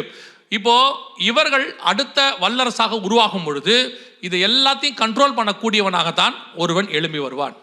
எண்ணி முடியாத ஒரு பலத்த ஜாதி என் தேசத்தின் மேல் வருகிறது. இப்போ அந்த எண்ணி முடியாத பலத்த ஜாதி ஏறக்குறைய 28 நாடு இருக்குது. 28 நாடு இருக்கு. இப்போ நிறைய நாடுகள் சேரத்துக்காக சொல்லியிருக்கிறாங்க. இந்த நாடுகளெல்லாம் ஒன்னா சேரும் போது எண்ணி முடியாத ஒரு பலத்த ஜாதி, ஒரு டோட்டல் யூனியன் ஒன்று உருவாக போகிறது. ஆண்டவர் சொன்னபடி இதுதான் அடுத்து நடக்கணும். நம்ம கண்ணுக்கு முன்னாடி நேற்றும் சொன்னேன், இன்னைக்கும் சொல்கிறேன், ஒரு மிகப்பெரிய தேர்ட் வேர்ல்டு வார் ஒன்று உருவாகணும். அந்த வாருடைய முடிவில் இதுதான் கவர்மெண்ட், இவங்க தான் ஆன்டி கிரைஸ்டுடைய கவர்மெண்ட். இப்போ இவங்க நம்ம கண்ணுக்கு முன்னாடி ரெடியாக இருக்கிறாங்க. வார் முடிஞ்ச உடனே சூப்பர் பவராக மாறுவாங்க. இப்போ எப்படி ஃபஸ்ட்டு யூகே உடைய பவுண்ட் இருந்துச்சு, அதுக்கு பதிலாக யூஎஸ் டாலர் கொண்டு வந்தாங்க 1930s. இப்போ யூஎஸ் டாலருக்கு பதிலாக இன்னொன்று உருவாக்குறாங்க, பிரிக்ஸ் எல்லாம் கொண்டு வராங்க. அது எதுவுமே வராது, யூரோ தான் வரும். இந்த யூரோக்கு தலைவராகத்தான் வரப்போகிற ஆன்டி கிரைஸ்ட் வருவான். இது எல்லாமே வேதம் சொன்னதான மிக துல்லியமான தீர்க்க தரிசனம். இது நடக்க வேண்டிய மிக முக்கியமானது, அடுத்து நடக்க வேண்டியது. இதை ஒட்டி இன்னும் ஒன்று நடக்கணும். அதை மட்டும் சொல்லிட்டு நான் ஜெபம் பண்ணி முடிக்க விரும்புகிறேன். வாசிங்க, யோவேல் தீர்க்க தரிசன புஸ்தகம் 1ஆம் அதிகாரம் 15வது வசனத்தை வாசி. 1:15 வாசி. அந்த நாளின் நிமித்தம் ஐயோ, கர்த்தருடைய நாள் சமீபமாய் இருக்கிறது. கர்த்தருடைய நாள் சமீபமாக இருக்கிறது. அது சங்காரம் போல சர்வ வல்லவரிடத்தில் இருந்து வருகிறது. சங்காரம் போல சர்வ வல்லவரிடத்திலிருந்து வருகிறது. இது யோவேல் 1:15. 2:1 வாசிங்க பார்ப்போம். யோவேல் 2:1. சீயோனிலே எக்காலம் ஊதுங்கள், என் பரிசுத்த பர்வதத்திலே எச்சரிப்பின் சத்தம் இடுங்கள். தேசத்தின் குடிகள் எல்லாம் தத்தளிக்க கடவர்கள், ஏனெனில் கர்த்தருடைய நாள் வருகிறது, அது சமீபமாய் இருக்கிறது. 2வது அதிகாரத்தில் 2வது தடவை கர்த்தருடைய நாள் எப்படி இருக்கிறது? சமீபமாய் இருக்கிறது. 3வது வாசிங்க, யோவேல் புஸ்தகம் 2ஆம் அதிகாரம் 11வது வசனம் வாசிங்க. கர்த்தர் தமது சேனைக்கு முன் சத்தமிடுவார், அவருடைய பாளையம் மகா பெரியது, அவருடைய வார்த்தையின்படி செய்கிறதற்கு வல்லமை உள்ளது. கர்த்தருடைய நாள் பெரிதும் மகா பயங்கரமாய் இருக்கும், அதை சகிக்கிறவன் யார்? யோசித்து பாருங்க, 2 அதிகாரத்தில் 3 தடவை கர்த்தருடைய நாள் வருகிறது, கர்த்தருடைய நாள் வருகிறது என்று வேதம் சொல்லுது. இந்த கர்த்தருடைய நாள்னா என்ன? 2 பேதுருவின் புஸ்தகம் 3ஆம் அதிகாரம் 9-10 சொல்லுகிறது. கர்த்தருடைய நாள் இரவிலே திருடன் வருகிற விதமாய் வரும், அப்பொழுது வானங்கள் மடமடவென்று அகன்று போம், பூதங்கள் வெந்து உருகி போம், பூமியும் அதில் உள்ள கிரியைகளும் எரிந்து அழிந்து போகும். வருகைக்கு முன்பாக ஒரு மிகப்பெரியதான disaster, third world war, natural calamities, அதோடு கூட ஃபெமைன்ஸ், அதோடு கூட கில்லிங் டிசீசஸ் எல்லாம் சேர்ந்து ஒன்றா வரும். அத்தனையும் சேர்ந்து எப்படி செகண்ட் வேர்ல்டு வார் டோட்டல் உலகத்தையே கொலாப்ஸ் ஆக்குச்சோ, அதை விட மோசமான கொலாப்ஸ் தேர்ட் வேர்ல்டு வார் செய்யும். இந்த தேர்ட் வேர்ல்டு வாரில் நீங்கள் நினைக்கிற மாதிரியெல்லாம் இல்லை. அந்த தேர்ட் வேர்ல்டு வார் முடியும் போது அதை ஒட்டி கர்த்தருடைய வருகையும் சம்பவிக்கும். அந்த வருகை வரும்பொழுது கவனித்துக் கொள்ளுங்கள், அந்த தேர்ட் வேர்ல்டு வார் நடக்கும்போது வரலாம், இப்போ வரலாம், முடியும் போது வரலாம். ஏன்னா இது வரைக்கும் சொன்ன எல்லா ப்ராபசிஸும் ரெடியாக இருக்கு. ஒரு பலத்த ஜாதி யூரோப்பியன் யூனியன் எழும்பிடுச்சு.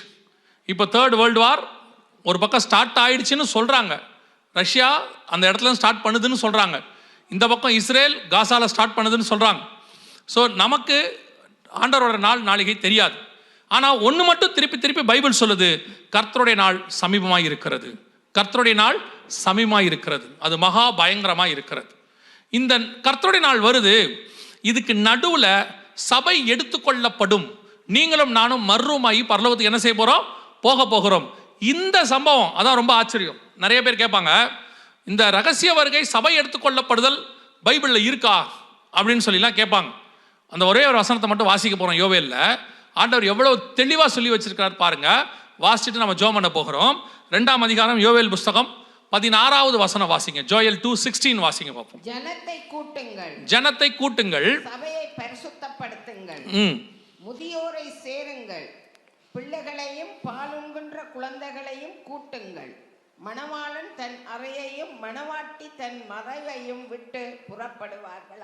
வசனம் தெளிவா சொல்லுது பாருங்க. இதெல்லாம் சம்பவிச்சுக்கிட்டு இருக்கும் போது சம்பந்தமே இல்லாம மணவாளன் மணவாட்டியை பத்தி பேசுறாரு. இதுக்கு முன்னாடிலாம் நீங்க வாசிச்சீங்கன்னா இன்னைக்கு இருக்கக்கூடிய ஏஐ ட்ரோன் டெக்னாலஜியை பத்தி பேசுறாரு யோவேலுக்கு. அதுக்கு முன்னாடி பாத்தீங்கன்னா யூரோப்பியன் யூனியனை குறித்து பேசுறாரு. அதோடு கூட நீங்க பாத்தீங்கன்னு சொன்னா இஸ்ரவேலுடைய அக்ரிமெண்ட்ஸ் பத்தி பேசுறாரு. இந்த எந்த இடத்திலுமே மணவாளன் மணவாட்டிக்கான எந்த ஒரு கான்செப்டுமே கிடையாது. அதுக்கு முன்னாடி நீங்கள் 4வது வசனத்திலிருந்து நீங்கள் வாசிச்சு பாருங்க, முழுக்க முழுக்க ஒரு ஹை லெவல் டெக்னாலஜி. இன்னைக்கு நீங்கள் அந்த டெக்னாலஜியை பார்க்க முடியும். அந்த வசனத்தெல்லாம் நீங்கள் வாசிச்சிங்கன்னா அது பலகனி வழியாய் நுழைகிறது. இன்னைக்கு ட்ரோன் டெக்னாலஜின்னு ஒன்று இருக்கு. இது நாங்கள் வந்த இடத்துல இருந்து சொல்கிறோம். யோவேல் 2ஆம் அதிகாரம் நிறைவேற தொடங்குது. நம்ம கண்ணுக்கு முன்னாடி அது நடக்க ஆரம்பிச்சிருச்சு அப்படின்னு சொல்கிறோம். ஒருவேளை நீங்கள் பார்க்குறதா அந்த வசனம் மட்டும் ஒரே ஒரு வாட்டி வாசிங்க, நான் உங்களுக்கு அதோட எவிடன்ஸ் மட்டும் காட்டுறேன். 2ஆம் அதிகாரம் யோவேல் புஸ்தகம் 2ஆம் அதிகாரம் 9வது வசனம் வாசிங்க. 8-9 வாசிங்க. 8-9 2 வாசிங்க. ஒன்றை ஒன்று நெருக்காது, ஒவ்வொன்றும் தன் பாதையில் செல்லும், அவைகள் ஆயுதங்களுக்குள் விழுந்தாலும் காயம் படாமல் போகும். அவைகள் பட்டணம் எங்கும் செல்லும், மதிலின் மேல் ஓடும், வீடுகளின் மேல் ஏறும், பலகணிக வழியாக திருடனை போல உள்ளே நுழையும். நல்லா கவனிங்க, இது ட்ரோன் டெக்னாலஜி. இது இப்ப இல்ல, இது வந்து கிட்டத்தட்ட 6 வருஷத்துக்கு மேல ஆகுது. கொரோனாவுக்கு முன்னாடி வந்தது. இது வந்த போதே நாங்க சொன்னோம், யோவேலுடைய 2ஆம் அதிகாரத்தினுடையதான பேசிக் இதுதான். இப்போ இதோட அட்வான்ஸை நீங்க பார்த்துட்டு இருக்கிறீங்க, ஏஐ ட்ரோனை பார்த்துட்டு இருக்கிறீங்க. இது ட்ரோன் வந்த புதுசு. அப்பவே சொன்னோம், இதுல பார்த்தீங்கன்னா பலகணி வழியாய் நுழையும், அது ஒன்றை ஒன்று நெருக்காது, பட்டணங்கள் மேல் ஓடும். இந்த வீடியோ மட்டும் பாருங்க, 3 மினிட்ஸ் ஓடும். இந்த வீடியோ பாருங்க. இது வந்து பார்த்தீங்கன்னு சொன்னா இது ஒரு வெப்பன், மனுஷங்களை கொல்ற வெப்பன். இந்த நீங்க யோவேல் 2ல வாசிச்சீங்கன்னா ஜனங்கள் அதுக்கு முன்பாக கலங்குவார்கள்னு இருக்கும். அந்த வசனம் அப்படியே இருக்கும். 6வது வசனத்தில் இருக்கு, அவைகளுக்கு முன்பாக ஜனங்கள் நடுங்குவார்கள், எல்லாருடைய முகமும் கருகி போகும் அப்படின்னு இருக்கு. இப்போ அந்த ட்ரோன் டெக்னாலஜி எப்படி யூஸ் பண்றாரு பாருங்க. 3mm அதுல வந்து வெடிபொருள் இருக்கு. இதுல வந்து உங்களுடைய ஐசி நம்பரை கொடுத்துட்டா போதும், இல்லை உங்க போட்டோவை கொடுத்தா போதும். இது எப்படி தேடி வந்து அடிக்கும், அது அவங்க போறாங்க பாருங்க. இப்போ அந்த போட்டோவை கொடுத்தாச்சு. இது வந்து அட்டானமஸ் வெப்பன், இதுக்கு பேரு. இங்க வருது பாருங்க, நேரா வந்து அடிக்கும். இது வந்து விளையாட்டு இல்லை, இது ஏதோ அனிமேஷன் கிடையாது. இது இப்போ இந்த வெப்பன் எல்லாருக்கிட்டையும் இருக்கு. Now they are ready. இதை ஸ்டாப் பண்ண சொன்னாங்க, ஸ்டாப் பண்ண முடியாதுன்னு சொல்லியாச்சு.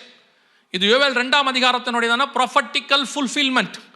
இது this is a power of a single unit. இது இப்போ என்ன, திஸ் வெப்பன் இஸ் இப்போ எப்படி பாருங்க, இதை எப்படி ஜனங்கள் மேலே யூஸ் பண்ண போறாங்க அப்படின்னு இவங்க வந்து ஒரு வீடியோ வெளியிட்டு இருக்கிறாங்க. இது வந்து மாடல் வீடியோ. இப்போ நீங்க பார்க்க போறது மாடல் வீடியோ. இது எப்படி இந்த பாருங்க, பலகணி வழியாய் நுழையும், அங்க இருக்கு பாருங்க, ஒன்றை ஒன்று நெருக்காது. எப்படி இருக்கு பாருங்க, அந்த வசனம் அப்படியே இருக்கும். பலகணி வழியாய் நுழையும், ஒன்றை ஒன்று நெருக்காது, பட்டணந்தோறும் செல்லும். அந்த வசனம் எப்படி நிறைவேறுது பாருங்க. இது இப்போ இதோட அட்வான்ஸ்ட் வந்துருச்சு. நீங்க நிறைய கவனிச்சு பார்த்தீங்கன்னா எல்லா நாடுகளும் ட்ரோன்ல தாக்குறாங்க, ட்ரோன் டெக்னாலஜி சொல்றாங்கல்ல, அதனுடையதான செகண்ட் வெர்ஷன் தான் நீங்க பார்த்துட்டு இருக்கிறீங்க. இது பேசிக் வெர்ஷன். இது பாருங்க, ஒரு சிட்டி மேல இப்படி போட்டாச்சுன்னு சொன்னா அது நேரா போய் மக்களை மட்டும் தாக்கும், வேற எதையுமே செய்யாது, வேற ஒன்றும் பண்ணாது. இதோட ஒத்த வசனம் வெளிப்படுத்தல் 9:4 இருக்குது. நான் அப்புறமா உங்களுக்கு அந்த வசனத்தை சொல்றேன். இப்போ இதை பாருங்க, இது எப்படி போய் ஜனங்களை தாக்க போகுதுன்னு பாருங்க. இப்போ பட்டணங்கள் மேல செல்லுன்னு இருக்கு இல்லையா, அது எப்படி போக போகுதுன்னு பாருங்க. பைபிள் என்பது நம் கண்களுக்கு முன்பாக நிறைவேறக்கூடிய வசனங்களை கொண்டது. ஏதோ இது வந்துட்டு அந்த காலத்தில் உள்ளதான ஏதோ ஒரு ஹிஸ்டாரிக்கல் புக்கு அப்படின்னு நினைக்கிறீங்க. இது போது பாருங்க, இப்போ இது புறப்பட்டு போகும், ஒவ்வொரு சிட்டிக்கு மேலே போகும். இந்த போது பாருங்க, இது வந்து ஆக்சுவலாக மாடல் வீடியோ தான். இப்போ அவங்க இந்த மாதிரி தான் போக போகுதுன்னு அவங்க சொல்கிறாங்க. மொத்தத்தையும் அவங்க என்ன பண்ணிடுவாங்கன்னா ஸ்டோர் பண்ணிடுவாங்க. ஒரு ஒரு ஒரு டீட்டெயிலாக ஒரு சிட்டியோடைய மொத்த, இப்போ நீங்கள் ஒரு சிட்டியை பற்றின எல்லா காரியமும் சிஸ்டமில் இருக்கும். அதை எடுத்து இதில் கொடுத்துட்டா போதும், துரத்தி அடிக்குது பாருங்க. ஆளை தேடும், அந்த நம்பருக்குரிய ஆள் யாரு, அந்த ஃபேஸ் ரெகக்னிஷன் சிஸ்டம் எல்லாத்தையும் தேடும். இதுதான் இன்னைக்கு உள்ளதான இப்போ உள்ளதான டெக்னாலஜி. இது யோவேல் 2ஆம் அதிகாரத்தில் நீங்க வாசிக்கும் பொழுது 2வது வசனத்திலிருந்து இருக்கு. கர்த்தர் சொன்னபடி நம் கண்களுக்கு முன்பாக இவ்வளோ காரியங்களும் துல்லியமா நடக்குது. இவைகளுக்கு நடுவில் தான் ஆண்டவர் சொல்றாரு 16வது வசனத்துல, ஜனத்தை கூட்டுங்கள், சபையை பரிசுத்தப்படுத்துங்கள், முதியோரையும் பால் உண்ணுகிற குழந்தைகளையும் கூட்டுங்கள். காரணம் என்னன்னா, மணவாளன் தன் அறையையும் மணவாட்டி தன் மறைவையும் விட்டு புறப்படுவார்களாக. அப்படின்னா என்ன அர்த்தம்? மணவாளன் மணவாட்டி என்பது உங்க எல்லாருக்கும் நல்லா தெரியும். மணவாளன் என்பது இயேசு கிறிஸ்துவை குறிக்கிற வார்த்தை, மணவாட்டி என்பது சபையை குறிக்கிற வார்த்தை. பழைய ஏற்பாட்டில் சபையை ஒரு இடத்துல கூட கர்த்தர் மணவாட்டின்னு சொல்ல மாட்டார், மணவாட்டிங்கிற வேர்டை யூஸ் பண்ணவே மாட்டார். புதிய ஏற்பாட்டு சபைக்கு தான் மணவாட்டிங்கிற பேர் உண்டு. உன்னத பாட்டில் தான் சபையை தான் கர்த்தர் என்ன சொல்றாரு? மணவாட்டின்றார். 2 கொரிந்தியர் 11 பவுல் சொல்றாரு, உங்களை கற்புள்ள கன்னிகையாக ஒரே புருஷனுக்கு என்ன செய்யறேன்? ஒப்பு கொடுக்கிறேன்றார். வெளிப்படுத்தல் 21ஆம் அதிகாரம் 22ஆம் அதிகாரம் 17 சொல்லுது, ஆவியும் மனவாட்டியும் வா என்பார்களாக அப்படின்னு. ஸோ அந்த மனவாட்டி கான்செப்ட் என்பது நியூ டெஸ்ட்மென்ட் சர்ச், அதை குறிக்கிற வார்த்தை. இப்போ யோவேல்ல வசனம் சொல்லுது 2:16, மணவாளன் தன் அறையையும். அப்படின்னா என்ன அர்த்தம்? இயேசு கிறிஸ்து ஃபாதர்ஸ் சாம்பர்லேருந்து வராருன்னு இருக்கு, வலது பாரிசத்திலிருந்து ஃபாதர்ஸ் சாம்பர். மணவாளன் தன் அறையையும், அடுத்து மணவாட்டி தன் மறைவையும் விட்டு. அதோட அர்த்தம் என்ன தெரியுமா? உங்க எல்லாருக்கும் தெரிஞ்ச வசனம், கண்மலையின் வெடிப்புகளிலும் சிகரங்களின் மறைவிடங்களிலும் தங்கியிருக்கிற என் புறாவே உன் முகரூபத்தை காண்பி. நீங்கள் நான் இப்போ எங்க இருக்கிறோமா? இயேசு கிறிஸ்துனுடையதான காயங்களுக்குள்ள மறைந்திருக்கிறோமா? கண்மலையின் வெடிப்புக்குள்ள இருக்கிறோமா? இதைத்தான் வசனம் சொல்லுது. இந்த வெடிப்புக்குள்ள இருக்கக்கூடியதான சபையும் இயேசு கிறிஸ்துவும் புறப்பட்டு பரலோகத்துக்கு போக போகிறார்கள் என்கிறதான ரகசிய வருகை, சபை எடுத்துக்கொள்ளப்படுற ராப்சருக்கான வசனம் இது. புதிய ஏற்பாட்டை பொறுத்த வரைக்கும் பகிரங்க வருகைனா இயேசு என்ன செய்வார்? ஒலிவ மலையில் வந்து இறங்குவார் அர்மேகதானுக்கு. ஆனா இது எடுத்துக்கொள்ளப்படுதல். இப்ப சொல்லுங்க, நமக்கு எவ்வளவு நேரம் இருக்குன்னு பாருங்க, நம்ம எந்த காலகட்டத்தை சார்ந்தவங்கன்னு பாருங்க. யோவேல் 2ஆம் அதிகாரத்தில் இருக்கிற டெக்னாலஜி வரைக்கும் ரெடியா இருக்குது. 1ஆம் அதிகாரத்தில் இருக்கிற எழும்பி வர வேண்டிய எண்ணி முடியாத பலத்த ஜாதி ரெடியாக இருக்கிறது. நம்ம கண்ணுக்கு முன்னாடி நிறைவேற வேண்டிய எல்லா தீர்க்க தரிசனங்களும் ரெடியாக இருக்கிறது. சபைக்கு கர்த்தர் கொடுக்கிற எச்சரிப்பு இப்பவும் சொல்றேன், நான் சாட்சியாய் சொல்றேன், உங்களிடத்தில் நான் அனுப்பி வைக்கப்பட்டது உங்களிடத்திலிருந்து பெற்றுக்கொள்வதற்கு அல்ல. வரப்போகிறதான மிகப்பெரியதான ஈவென்ட், பரலோகத்திற்கு ஒரு பெரிய கூட்டம் புறப்பட்டு வரப்போகிறது.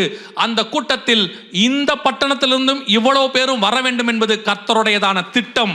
அதை கர்த்தர் உங்களுக்கு முன்னறிவித்திருக்கிறார், எச்சரிப்பாக கொடுக்கப்படுகிறது. இந்த எச்சரிப்புக்கு நீங்கள் செவி சாய்ப்பீர்களானால், யோனா காலத்து ஜனங்களைப் போல செவி சாய்ப்பீர்களானால், கர்த்தர் உங்களை தம்மோடு கூட வருகையில் எடுத்துக்கொள்ளப்பட போகிறார். ஆனால் நோவா காலத்து ஜனங்களைப் போல வசனம் சொல்லுகிறது, அவைகள் கீழ்ப்படியாமல் போன ஆவிகள் என்று வேதம் சொல்லுகிறது. அவர்கள் எப்படி இருந்தார்களாம்? வெள்ளம் வந்து வாரிக்கொண்டு போகும் அளவும் எப்படி இருந்தாங்களாம்? உணராதிருந்தார்கள் இருக்கு. இவ்வளோ செய்தி கேட்குறீங்க, இவ்வளோ வசனம் கேட்குறீங்க. இப்பவும் சொல்றேன், அப்படி அந்த இதை தாண்டின உடனே ஒரு சிலர், எல்லாரையும் சொல்லலை, ஒரு சிலர் அப்படி தாண்டின உடனே எந்த ரெஸ்டாரண்ட் போகலாம்? அங்கே மூடி இருப்பாங்க, இங்கே திறந்துருப்பாங்க. அங்கே நல்லா இருக்காது, இங்கே நல்லா இருக்கும். இயேசு வராராமே, வரும்போது பார்த்துக்கலாம், முதல்ல இன்னைக்கு நைட் என்னன்னு பாரு. ஒரு கூட்டம் இருக்கு, இதுதான் உணராது இருக்கிற கூட்டம். என்ன சொன்னாலும் மண்டையில ஏற மாட்டேங்குது. இது உங்களை மட்டுமல்ல, உங்களையும் உங்கள் சந்ததிகளையும் பாதிக்க போகிற விஷயம். இல்லைன்னா உங்களுக்கு ஏன் ஆண்டவர் இந்த செய்தியை கொண்டு வந்து கொடுக்கணும்? யோசிச்சு பாருங்க. ஆண்டவர் எல்லா பகுதிகளிலும் இதை சொல்லிக் கொண்டிருக்கிறார். திருப்பியும் சொல்றேன், இனி காலம் செல்லாது, இனி காலம் கண்டிப்பாக செல்லாது. வெகு சீக்கிரத்தில் ஆண்டவர் வரப்போகிறார். நம்மை 2000 வருஷமா காத்திருக்க வச்சிருக்கிற ஆண்டவருடைய காத்திருப்புதல் முடிவடைகிற போகிறது. நெடுநாள் காத்திருத்தல் இருதயத்தை இழைக்க பண்ணும். விரும்பினது வரும்பொழுதோ ஜீவ விருட்சம் போல இருக்கும். அந்த ஜீவ விருட்சம் வேற யாரும் இல்லை, ஆண்டவராகிய இயேசு கிறிஸ்து. இப்போ நான் இந்த வருகையில போகணும். பைபிள் தெளிவா அந்த வசனம் சொல்லுது, ஜனத்தை கூட்டுங்கள், சபையை பரிசுத்தப்படுத்துங்கள். Church want to become the Holi.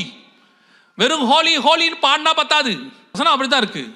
அவன் துதிகள்ல பிரியப்படாம கர்த்தர் எங்க வந்துட்டாராம்? நம்ம துதிக்க வந்து. நான் ஆக்சுவலாக இவங்க நல்லா வர்ஷிப் பண்ணாங்க நேற்று இன்னைக்கும். நான் இவங்கள சொல்லலை, இன்னைக்கு உள்ள கடைசி காலத்தை வர்ஷிப்பை சொல்கிறேன். Anton brother worship really excellent. நேற்று பார்த்தேன், ஐ ஃபீல் த வர்ஷிப். இன்னைக்கு யார் பண்ணாங்கன்னு தெரியாது, நான் வெளியே உட்காந்து தான் வர்ஷிப் பண்ணிட்டு இருந்தேன். Excellent worship. ஆவியானவர் அங்கே அசைவாடினதை பார்க்க முடிஞ்சிச்சு. நான் உங்களை சொல்லலை, பொதுவாக இன்னைக்கு கடைசி காலத்தில் இருக்கக்கூடியது. இன்னைக்கு சபை பரிசுத்தப்பட வேண்டும். கவனிச்சுக்கொள்ளுங்க. உங்கள் கூட இருக்கிற கணவர், உங்கள் கூட இருக்கிற மனைவி, உங்கள் பாஸ்டர்கிட்ட சாட்சி வாங்குறது முக்கியம் இல்லை, பரலோகத்துக்கு தான் நீங்கள் யார் என்பது தெரியும். நம்ம மனுஷனை ஏமாத்திடலாம், கர்த்தரை ஏமாற்றவே முடியாது. அப்படிதானே இருக்குது. கர்த்தரை என்ன செய்ய முடியாது? ஏமாற்ற முடியாது. நீங்கள் மனுஷங்கிட்ட நல்ல சாட்சி வாங்க பார்க்குறீங்க, அவர்கிட்ட நல்ல சாட்சி வாங்கினா போதும். சிலர்லாம் சில பாவங்களை யாருக்கும் தெரியாமல் செய்யறதுல சாமர்த்தியசாலி, யாருக்கும் தெரியாமல் செய்யறதுல அவர் பெரிய சாமர்த்தியசாலியாக இருக்கிறதுல அவர் பெரிய விசுவாசி. 10 வருஷமாக மெயின்டைன் பண்ணுறேன், யாருக்கும் தெரியாது. ஆண்டவர் சொல்வார், படுபாவி, முதல் நாளே எனக்கு தெரியும்டா, உன்னை விட்டு வச்சிருக்கேன், இன்றாவது நீ மனம் திரும்பணும்னு என்ன பண்ணி வச்சிருக்கேன்? விட்டு வச்சிருக்கிறேன். கர்த்தர் நினைச்சார்னா ஒரே நாளில் நம்மளை காலி பண்ணிட்டு போயிட்டே இருப்பார். அவர் காட்டி கொடுக்குற தேவன் அல்ல, அவர் திருத்த விரும்புகிற தேவன். யூதாசையே கர்த்தர் காட்டி கொடுக்க விரும்பலை, யூதாசையும் திருத்தத்தான் கர்த்தர் விரும்பினார். அதே தேவன் தான் உங்களையும் திருத்த விரும்புகிறார். நாம் லாஸ்ட் மொமெண்ட்டில் இருக்கோம், லாஸ்ட் மினிட்ல இருக்கோம். எப்போ வேணாலும் கர்த்தருடைய வருகை சம்பவிக்கும். அல்லேலூயா. இந்த வருகையில் நான் போகணும், என்ன செய்யணும்? முதலாவதாக இயேசு கிறிஸ்துவின் ரத்தத்தினாலே பாவ மன்னிப்பின் நிச்சயத்தை பெற்றிருக்க வேண்டும். இயேசு என் பாவத்தை மன்னிச்சாருங்கிற நிச்சயம் இருக்கணும். நாங்கள்லாம் யார் தெரியுமில்ல, 3 தலைமுறை கிறிஸ்டின், 4 தலைமுறை கிறிஸ்டின். நாங்கள்லாம் ஃபஸ்ட்டு ஆஸ்திரேலியாவில் முதல் சர்ச்சுக்கு முதல் செங்கல் நாங்கள் தான் வச்சோம். ரொம்ப சந்தோஷம். இன்றைக்கி கர்த்தருக்குள்ளே இருக்கிறீங்களான்றது தான் முக்கியம். 3.5 வருஷம் இயேசு கூட யூதாஸ் இருந்தான். அவன் 3.5 வருஷமும் அப்போஸ்தலன், 3.5 வருஷம் அற்புத அடையாளங்களை செஞ்சவன். கடைசி 3 நாளில் கெட்டவனாக மாறிட்டான். ஆனால் வாழ்நாள் ஃபுல்லாக ஒருத்தன் திருடனாக இருந்தான். கடைசி 6 மணி நேரத்தில் நல்லவனாக மாறிட்டான். இவன் பாதாளத்துக்கு போயிட்டான், அவன் பரதீசிக்கு போயிட்டான். நீங்கள் ஆரம்பத்துலேருந்து எப்படி இருந்தீங்கன்னு முக்கியம் இல்லை, இயேசு வரும்போது எப்படி இருக்கிறீங்க அதான் முக்கியம். இன்றைய ரட்சண்ய நாள். இன்றைக்கி ஆண்டவர் உங்களுக்கு ஒரு அழைப்பை கொடுக்கிறார். இனி வரைக்கும் இருந்தது போகட்டும், பழையவைகள் எல்லாம் ஒளிந்து போகட்டும், எல்லாம் புதிதாகின. ஆண்டவர் ஒன் மோர் சான்ஸ் உங்களுக்கு கொடுக்குறார். இப்போ உங்களை இன்னும் விரும்புகிறார். ஆண்டவர் இப்போ விரும்புவாரா? இது வரைக்கும் செஞ்சதெல்லாம் வாட் எவர் இட் இஸ், இயேசு கிறிஸ்துவின் ரத்தம் சகல பாவங்களையும் மன்னிக்கும். ஒன் மோர் சான்ஸ் கர்த்தர் கொடுக்க விரும்புகிறார். வருக வரைக்கும் தான் அந்த சான்ஸ், அதுக்கப்புறம் இந்த ஆஃபர் போயிடும். உங்கள் பாஷையில் சொன்னால் அது வரைக்கும் தான் அந்த சான்ஸ். 2வது, பிதா குமாரன் பரிசுத்தாவின் நாமத்தினாலே தண்ணீரில் மூழ்கி ஞானஸ்நானம் எடுத்திருக்கணும். வேற எந்த ஞானஸ்நானமும் பைபிள் சொல்லலை. நான் குழந்தையில் எடுத்தேன், சின்ன வயசில் எடுத்தேன், எனக்கு எப்போ எடுத்தனே தெரியாது, என்னெல்லாம் 3வது நாளில் கொடுத்தாங்க, 30வது நாளில் கொடுத்தாங்க. ஞானஸ்நானம் என்பது ஞானம் வந்த பிறகு எடுக்கிற ஸ்நானம் தான் ஞான ஸ்நானம். ஞானம் எப்போ வரும்? நீதிமொழிகள் 1:7 சொல்லுது, கர்த்தருக்கு பயப்படுதலே ஞானத்தின் ஆரம்பம். எப்போ கர்த்தருக்கு பயப்படுவோம்? வசனம் சொல்லுது, தீமை விட்டு விலகுதலே கர்த்தருக்கு பயப்படுகிற பயம். அப்போ ஞானஸ்நானம் எப்போ எடுக்கணும் தெரியுமா? தீமை விட்டு விலகி கர்த்தருக்கு பயந்து இனி பாவம் செய்ய மாட்டேன் அறிக்கை செய்து பாவத்துக்கு மரித்து நீதிக்கு உயிர்த்தெழுதல், இந்த ஞானஸ்நானத்தை எடுக்கணும். இதைத்தான் ஒரே லைனில் இயேசு சொன்னார், விசுவாசம் உள்ளவனாகி ஞானஸ்நானம் பெறுகிறவனே ரட்சிக்கப்படுவான். ஸோ ஞானஸ்நானம் தண்ணியில் மூழ்கி எடுத்துருக்கணும், பிதா குமாரன் பரிசுத்தாவின் நாமத்தினால. அது அவசியமா, தேவையா? ஒரு சிலர்லாம் கேள்வி கேட்பாங்க, ஒரு அழகான கேள்வி கேட்பாங்க, கல்ல ஞானஸ்நானம் எடுத்தானா, அவன் பரதீசிக்கு போலையா? பக்கத்தில் இருக்கிற இயேசுநாதர் எடுத்தாரா இல்லையா? கல்லை எடுக்கலைன்னு வச்சுக்கோங்களேன், இயேசுநாதர் எடுத்தாரா இல்லையா? இப்போ நீங்கள் ஃபாலோ பண்ணுறது இயேசுவையா கல்லனையா? நீங்கள் கல்லனாக இருந்தால் கல்லனை ஃபாலோ பண்ணுங்க, நல்லவனாக இருந்தால் இயேசுநாதரை ஃபாலோ பண்ணுங்க. இப்போ அவ்வளோ பெரிய தேவன் எடுத்திருக்கிறாரு, இது அவர் மரமண்டைக்கு ஏறல. கல்லை எடுத்தானா, இவன் கல்லன். அதனால இவனுக்கு யார் தான் தெரியுது? கல்லன் தான் தெரியுறான். கல்லை எடுக்கல இல்லையா? கல்லை எடுக்கல, அவன் பரலோகத்துக்கும் போல, ஆவிகள் இளைப்பாறுகிற பாரடைஸுக்கு தான் போனான். இயேசு எடுத்தார், அவர் பரலோகத்துக்குள்ளே பிரவேசித்திருக்கிறார். ஒருவன் ஜலத்தினாலும் ஆவியினாலும் பெறவாவிடில் பரலோக ராஜ்யத்தில் பிரவேசிக்க முடியாது. ஸோ ஞானஸ்நானத்துக்கு ஒப்பு கொடுங்க. இனி எப்போ எடுக்கலாம்? சிலர்லாம் 4 நட்சத்திரம் பார்த்துக்கிட்டு இருப்பாங்க. ஒரு சிலர்லாம் சொல்லுவாங்க, நான் யோர்தானில் போய் எடுக்கிறேன்னு. நீ எடுக்கவே மாட்டே கடைசி வரைக்கும். இன்றைய ரட்சண்ய நாள், ஆண்டவர் நல்ல வாய்ப்பு கொடுத்துருக்கிறார் உங்களுக்கு. ஞானஸ்நானத்துக்கு ஒப்பு கொடுங்க. 3வது, எபேசியர் 4:30 சொல்லுது, மீட்கப்படும் நாளுக்கென்று முத்திரையான பரிசுத்த ஆவியை துக்கப்படுத்தாதிருங்கள். கொஞ்சம் பேர் சொல்கிறாங்க இப்போல்லாம் கடைசி காலத்தில், பரிசுத்த ஆவிலாம் உண்மை இல்லைங்க, அதெல்லாம் ஒன்றுமே இல்லை, ஜஸ்ட் அது பவர் அவ்வளோதான்றாங்க. என்ன எலக்ட்ரிசிட்டி பவரா? பரிசுத்த ஆவியானவர் தான் புதிய ஏற்பாட்டு சபையினுடைய தலைமை போதகர். அவர்தான் சபையை நடத்துகிறவர், அவர்தான் சகல சத்தியத்துக்குள்ளும் நடத்துகிறவர், வரும் காரியங்களை குறித்து போதிக்கிறவர். அவர்தான் உங்களை என்னையும் கொண்டு போய் பரலோகத்தில் சேர்க்க போகிறவர். மீட்கப்படும் நாளுக்கென்று முத்திரை. பரிசுத்த அபிஷேகம் சபையில் நடக்கும்னு நினைக்கிறேன், ஒரு அபிஷேக கூட்டம் இருக்கும்னு நினைக்கிறேன். இருந்தால் கலந்து கொள்ளுங்க, இல்லையா பரவாயில்ல. நீங்கள் உங்கள் வீட்டில் உங்கள் ரூமை கதவை சாத்திக்கிட்டு நல்லா முழங்கால் போட்டு, ஆவியானவரே என்னை நிரப்பும்னு கேளுங்க. வசனம் சொல்லுது, வாஞ்சையும் தமனமுள்ள ஆத்துமாக்களை கர்த்தர் நிரப்புகிறார். கடைசி நாட்களில் மாம்சமான யாவர் மேலும் என் ஆவியை ஊற்றுவேன். உங்களுக்கு இன்ட்ரெஸ்ட், வாஞ்ச, வருகையில் போகணும், ஆவியானவரே என்னை நிரப்புங்கன்னு உண்மையாக கேட்டிங்கன்னா உங்கள் படுக்கையிலே கர்த்தர் நிரப்ப வல்லமை உள்ளவராக இருக்கிறார். அல்லேலூயா. இது ரொம்ப முக்கியம். 4வது, வெரி இம்பார்ட்டன்ட், அப்போஸ்தலர் நடவடிக்கைகள் 2:40 சொல்லுது, மாறுபாடான சந்ததியை விட்டு விலகி உங்களை ரட்சித்துக் கொள்ளுங்கள். உங்களுக்கும் உலகத்துக்கும் என்ன இருக்கணும்? வித்தியாசம் இருக்கணும். நான் அங்கே போனால் அவங்க கூட இருந்துப்பேன், இங்கே வந்தால் சில ஆட்கள் சொல்லுவாங்க, அங்கே தலையை காட்டுவான் இங்கே வாழை காட்டுவான்பாங்க. அவர் எப்படின்னு கேட்டிங்கன்னா, ஆஃபீஸில் இருக்கும்போது அவங்களுக்கு ஏற்ற மாதிரி எல்லா வேலையும் பண்ணிப்பார். இங்கே வரும்போது பிரைஸ் தி லார்ட் ஹல்லேலூயா. இங்கே அவரை கேட்டால் என்ன சொல்கிறதுனா, அப்போ தாங்க வாழ்க்கையை ஓட்ட முடியும். 2 நினைவுகளால் குந்தி குந்தி நடக்கிறவன் பரலோகத்துக்கு போக மாட்டான். வசனம் தெளிவாக சொல்லுது, கர்த்தர் தெய்வமானால் கர்த்தர் வாங்கள், பாகால் தெய்வமானால் பாகால் இடத்துல போங்கள். அதனால உலகத்தின் வேலையை விடணுமா? இல்லை, உலகத்தின் வேலைக்கு போங்க, எல்லா வேலையும் செய்யுங்க. ஆனால் உலகம் உங்களை தொடாதபடி பாதுகாத்துக் கொள்ளுங்க. அவைகளுக்கு நடுவில் நீங்கள் பரிசுத்தமாய் வாழணும். இயேசு கிறிஸ்து நாசரேத்தில் பரிசுத்தமாய் வாழ்ந்தார். தானியேல் பாபிலோனிலே பரிசுத்தமாய் வாழ்ந்தார். யோசேப்பு எகிப்திலே பரிசுத்தமாய் வாழ்ந்தார். நீங்கள் ஆஸ்திரேலியாவிலே பரிசுத்தமாய் வாழணும். அவ்வளோதான். உங்களை உலகம் தொடாதபடி பாதுகாத்துக் கொள்ளணும். அதை தான் பைபிள் சொல்லுது. அவங்க அப்படி தான் சொல்லுவாங்க. அவங்க சொல்லுவாங்க, என்ன நீ எங்க கூட எங்கேயுமே ஜாயின் பண்ண மாட்டேற, just have a cup of அது ஏதாவது சொல்லுவோம், ஆல்கஹால் கொஞ்சம் எடுப்பா அப்படிம்பா. நீங்கள் சொல்லணும், என் கூட வந்து கம்யூனியன் எடு முதல்ல, அப்புறமா நான் ஆல்கஹால் எடுத்துக்கிறேன்னு சொல்லு. நீங்கள் தைரியமாக கூப்பிடுங்க சர்ச்சுக்கு. அவன் தான் உங்களை பார்த்தி கூப்பிட்றான்ல. பரிசுத்தத்துக்கு கூப்பிட்றதுக்கு உங்களுக்கு என்ன பயம்? அவன் பாவத்துக்கு கூப்பிடும் போது நீங்கள் ஏன் பரிசுத்தத்துக்கு கூப்பிடக்கூடாது? நீங்கள் சொல்லி பாருங்க, என் கூட சர்ச்சுக்கு வந்து கம்யூனியன் எடு, அப்புறமா இதை எடுக்கிறேன்னு சொல்லுங்க. வரவே மாட்டான். நீங்களும் போக வேண்டாம். அவன் கூட வேலை முடிஞ்சிச்சு. அப்படி வந்துட்டானா அவன் ரட்சிக்கப்பட்டுருவான் சபைக்குள்ள. அல்லேலூயா. வேதம் சொல்லுகிறது, கடைசி நாட்கள், ஜனத்தை கூட்டுங்கள், சபையை பரிசுத்தப்படுத்துங்கள், இனி காலம் செல்லாது. நாம் ஜெபிக்க போகிறோம். எழுந்திரிக்கலாமா? உங்களை நான் உண்மையிலே பாராட்டுகிறேன். மோர் தென் 1.5 hours உட்காந்துருக்கிறீங்க வித்தவுட் எனி டிஸ்டர்பன்ஸ், எதுவுமே இல்லாமல். நேற்று நடந்தவர்கள் இன்னைக்கு யாருக்கும் நடக்கவில்லை. அது வரைக்கும் சோத்திரம். அல்லேலூயா. இன்னைக்கு மிகுந்த கட்டுப்பாடு உருவாக்கப்பட்டிருக்கிறது. போகிறவங்க கூட எரிகோவை சுற்றி தான் போனாங்க. நல்லா உண்மையில் ரொம்ப சந்தோஷமாக இருந்துச்சு. இன்றைக்கி அவங்கள பார்க்கும் போதெல்லாம் போனது துக்கமாக தான் இருந்துச்சு, ஆனால் சந்திரிசாக்காமல் போனாங்க. அது வரைக்கும் ரொம்ப சந்தோஷமாக இருந்துச்சு. ஜெபம் பண்ணலாமா? கண்களை மூடுவோம். தேவ சமூகத்தில் எனக்கு கொடுக்கப்பட்டதுக்கு இன்னொரு 4 நிமிஷம் இருக்குது. கண்களை மூடுவோம். சரியாக 4 நிமிஷத்தில் நான் முடிச்சிருவேன்.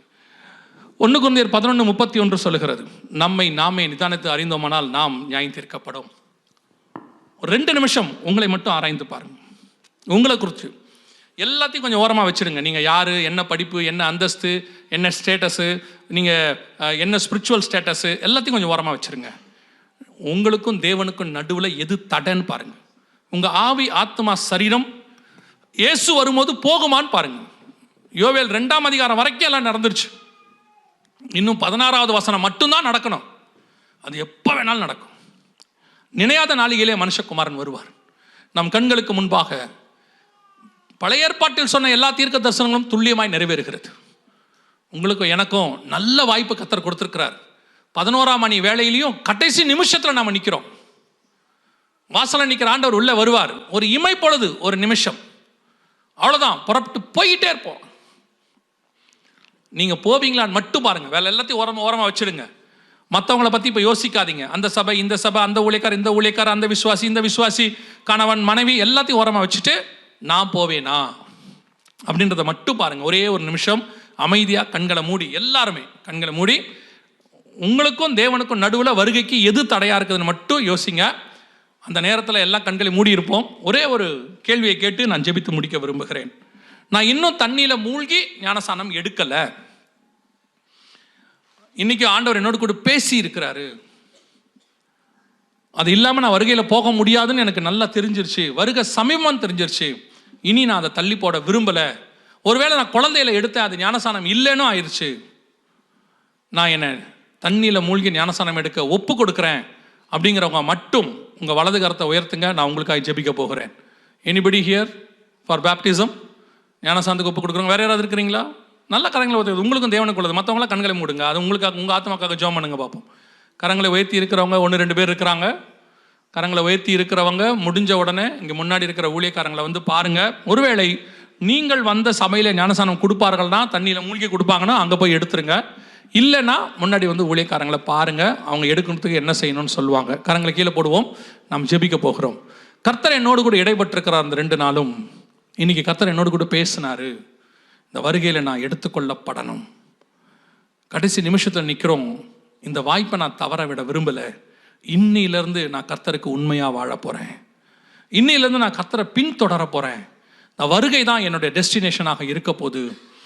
ஒவ்வொரு நாளும் காத்திருக்க போகிறேன், ஜெபிக்க போகிறேன், என்னை பத்திரமா பார்த்துக்க போகிறேன். ஸ்பிரிச்சுவலி நான் அந்த வருகைக்குள்ளே போகணும் அப்படின்னு விருப்பப்படுறவங்க, வாஞ்சை உள்ளவங்க, அப்படி ஒரு தீர்மானம் எடுக்கிறவங்கலாம் கரங்களை ஆண்டவருக்கு நேராக உயர்த்தி, ஆண்டவரே நீர் வரும்பொழுது நானும் என் வீட்டாரும் எடுத்துக்கொள்ளப்படுகிற கூட்டத்தில் காணப்பட வேண்டும். ஒப்பு கொடுத்து ஜெபம் பண்ணுவோமா? உண்மையா ஏதோ கூட்டத்தில் கை தூக்குறதுக்கு இல்லை.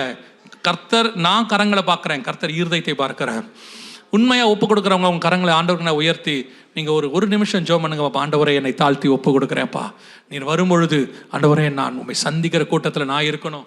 நான் மட்டும் இல்லை, என் குடும்பமும் இருக்கணும். என்னை நம்பி கொடுத்த சபை இருக்கணும், என்னை நம்பி கொடுத்த ஆத்துமாக்கள் இருக்கணும். ஒன்றை கூட நான் விட்டுட்டு வந்துடக்கூடாது, ஒரு ஆத்துமா கூட விட்டுறக்கூடாது. 100 ஆடு கொடுத்தா 100 ஆட்டையும் நான் கொண்டாந்துடணும், ஒரு ஆடு கூட காணாமல் போயிடக்கூடாது. ஆண்டவரே ஒப்பு கொடுப்போமா? அப்படி சர்வ வல்லமையுள்ள எங்கள் தகப்பனே, கரங்களை உயர்த்தி ஜெபித்து கொண்டிருக்கிற ஒவ்வொருத்தருக்காய் நாங்கள் ஜெபிக்கிறோம். கிருபையுள்ள கரத்தில் தாழ்த்துகிறோம். நீர் வருகிற காலம் சமீபமாயிற்று நாங்கள் அறிந்திருக்கிறோம். உம்மை சந்திக்கிற கூட்டத்தில் நாங்கள் அத்தனை பேரும் காணப்பட கர்த்தர் கிருபை தருவீராக. ஆண்டவரே, எங்களுக்கு விரோதமாக எங்களை பின்னோக்கி இழுக்க பார்க்கிற உலகத்தின் மாயை, ஆஸ்தி, சம்பாத்தியம், பணம், எதெல்லாம் உம்மை விட்டு எங்களை பிரிக்க பார்க்குதோ எல்லாவற்றையும் இயேசுவின் நாமத்தில் கடிந்து அப்புறப்படுத்துகிறோம். தேவனோடு கூட நடக்க, சஞ்சரிக்க, want to walk with you God, நடக்க கர்த்தர் கிருபை பாராட்டும். அந்த ஜனங்களுக்காய் ஸ்தோத்திரம். ஞானஸ்நானத்துக்கு ஒப்பு கொடுத்தவர்களுக்காக நன்றி. சீக்கிரத்தில் ஞானஸ்நானம் எடுக்க கர்த்தர் கிருபை தருவீராக. கரங்களை உயர்த்தி ஜெபிக்கிற இந்த தீர்மானத்தை ஆண்டவரே இன்னைக்கு சொல்லி ஜெபிக்கிற ஒவ்வொருத்தருக்காய் நாங்கள் ஜெபிக்கிறோம். வருகையின் முடிவு பரியந்தம் உண்மையாய் நிற்க கிருபை தாரும். உதவி செய்யுங்க ஆவியானவரே. இந்த 2 நாட்களும் நீர் கூட்டத்தை நடத்தினதுக்காய் ஸ்தோத்திரம். இதற்காக பிரயாசப்பட்ட, உழைத்த, ஒத்துழைத்த, ஜெபித்த, கொடுத்த, ஆண்டவரே மறைமுகமாய் வேலை செய்த அத்தனை பேருக்காய் ஸ்தோத்திரம். ஒவ்வொருத்தரையும் கர்த்தர் ஆசீர்வதிப்பீராக. வந்த ஜனங்கள் சுகபத்திரமாய் வீடு போய் சேர கிருபை பாராட்டும். எங்கள் ஆண்டவர் இயேசு கிறிஸ்துவின் நாமத்தில் ஒப்பு கொடுத்து ஜெபிக்கிறோம் ஜீவனுள்ள நல்ல பிதாவே.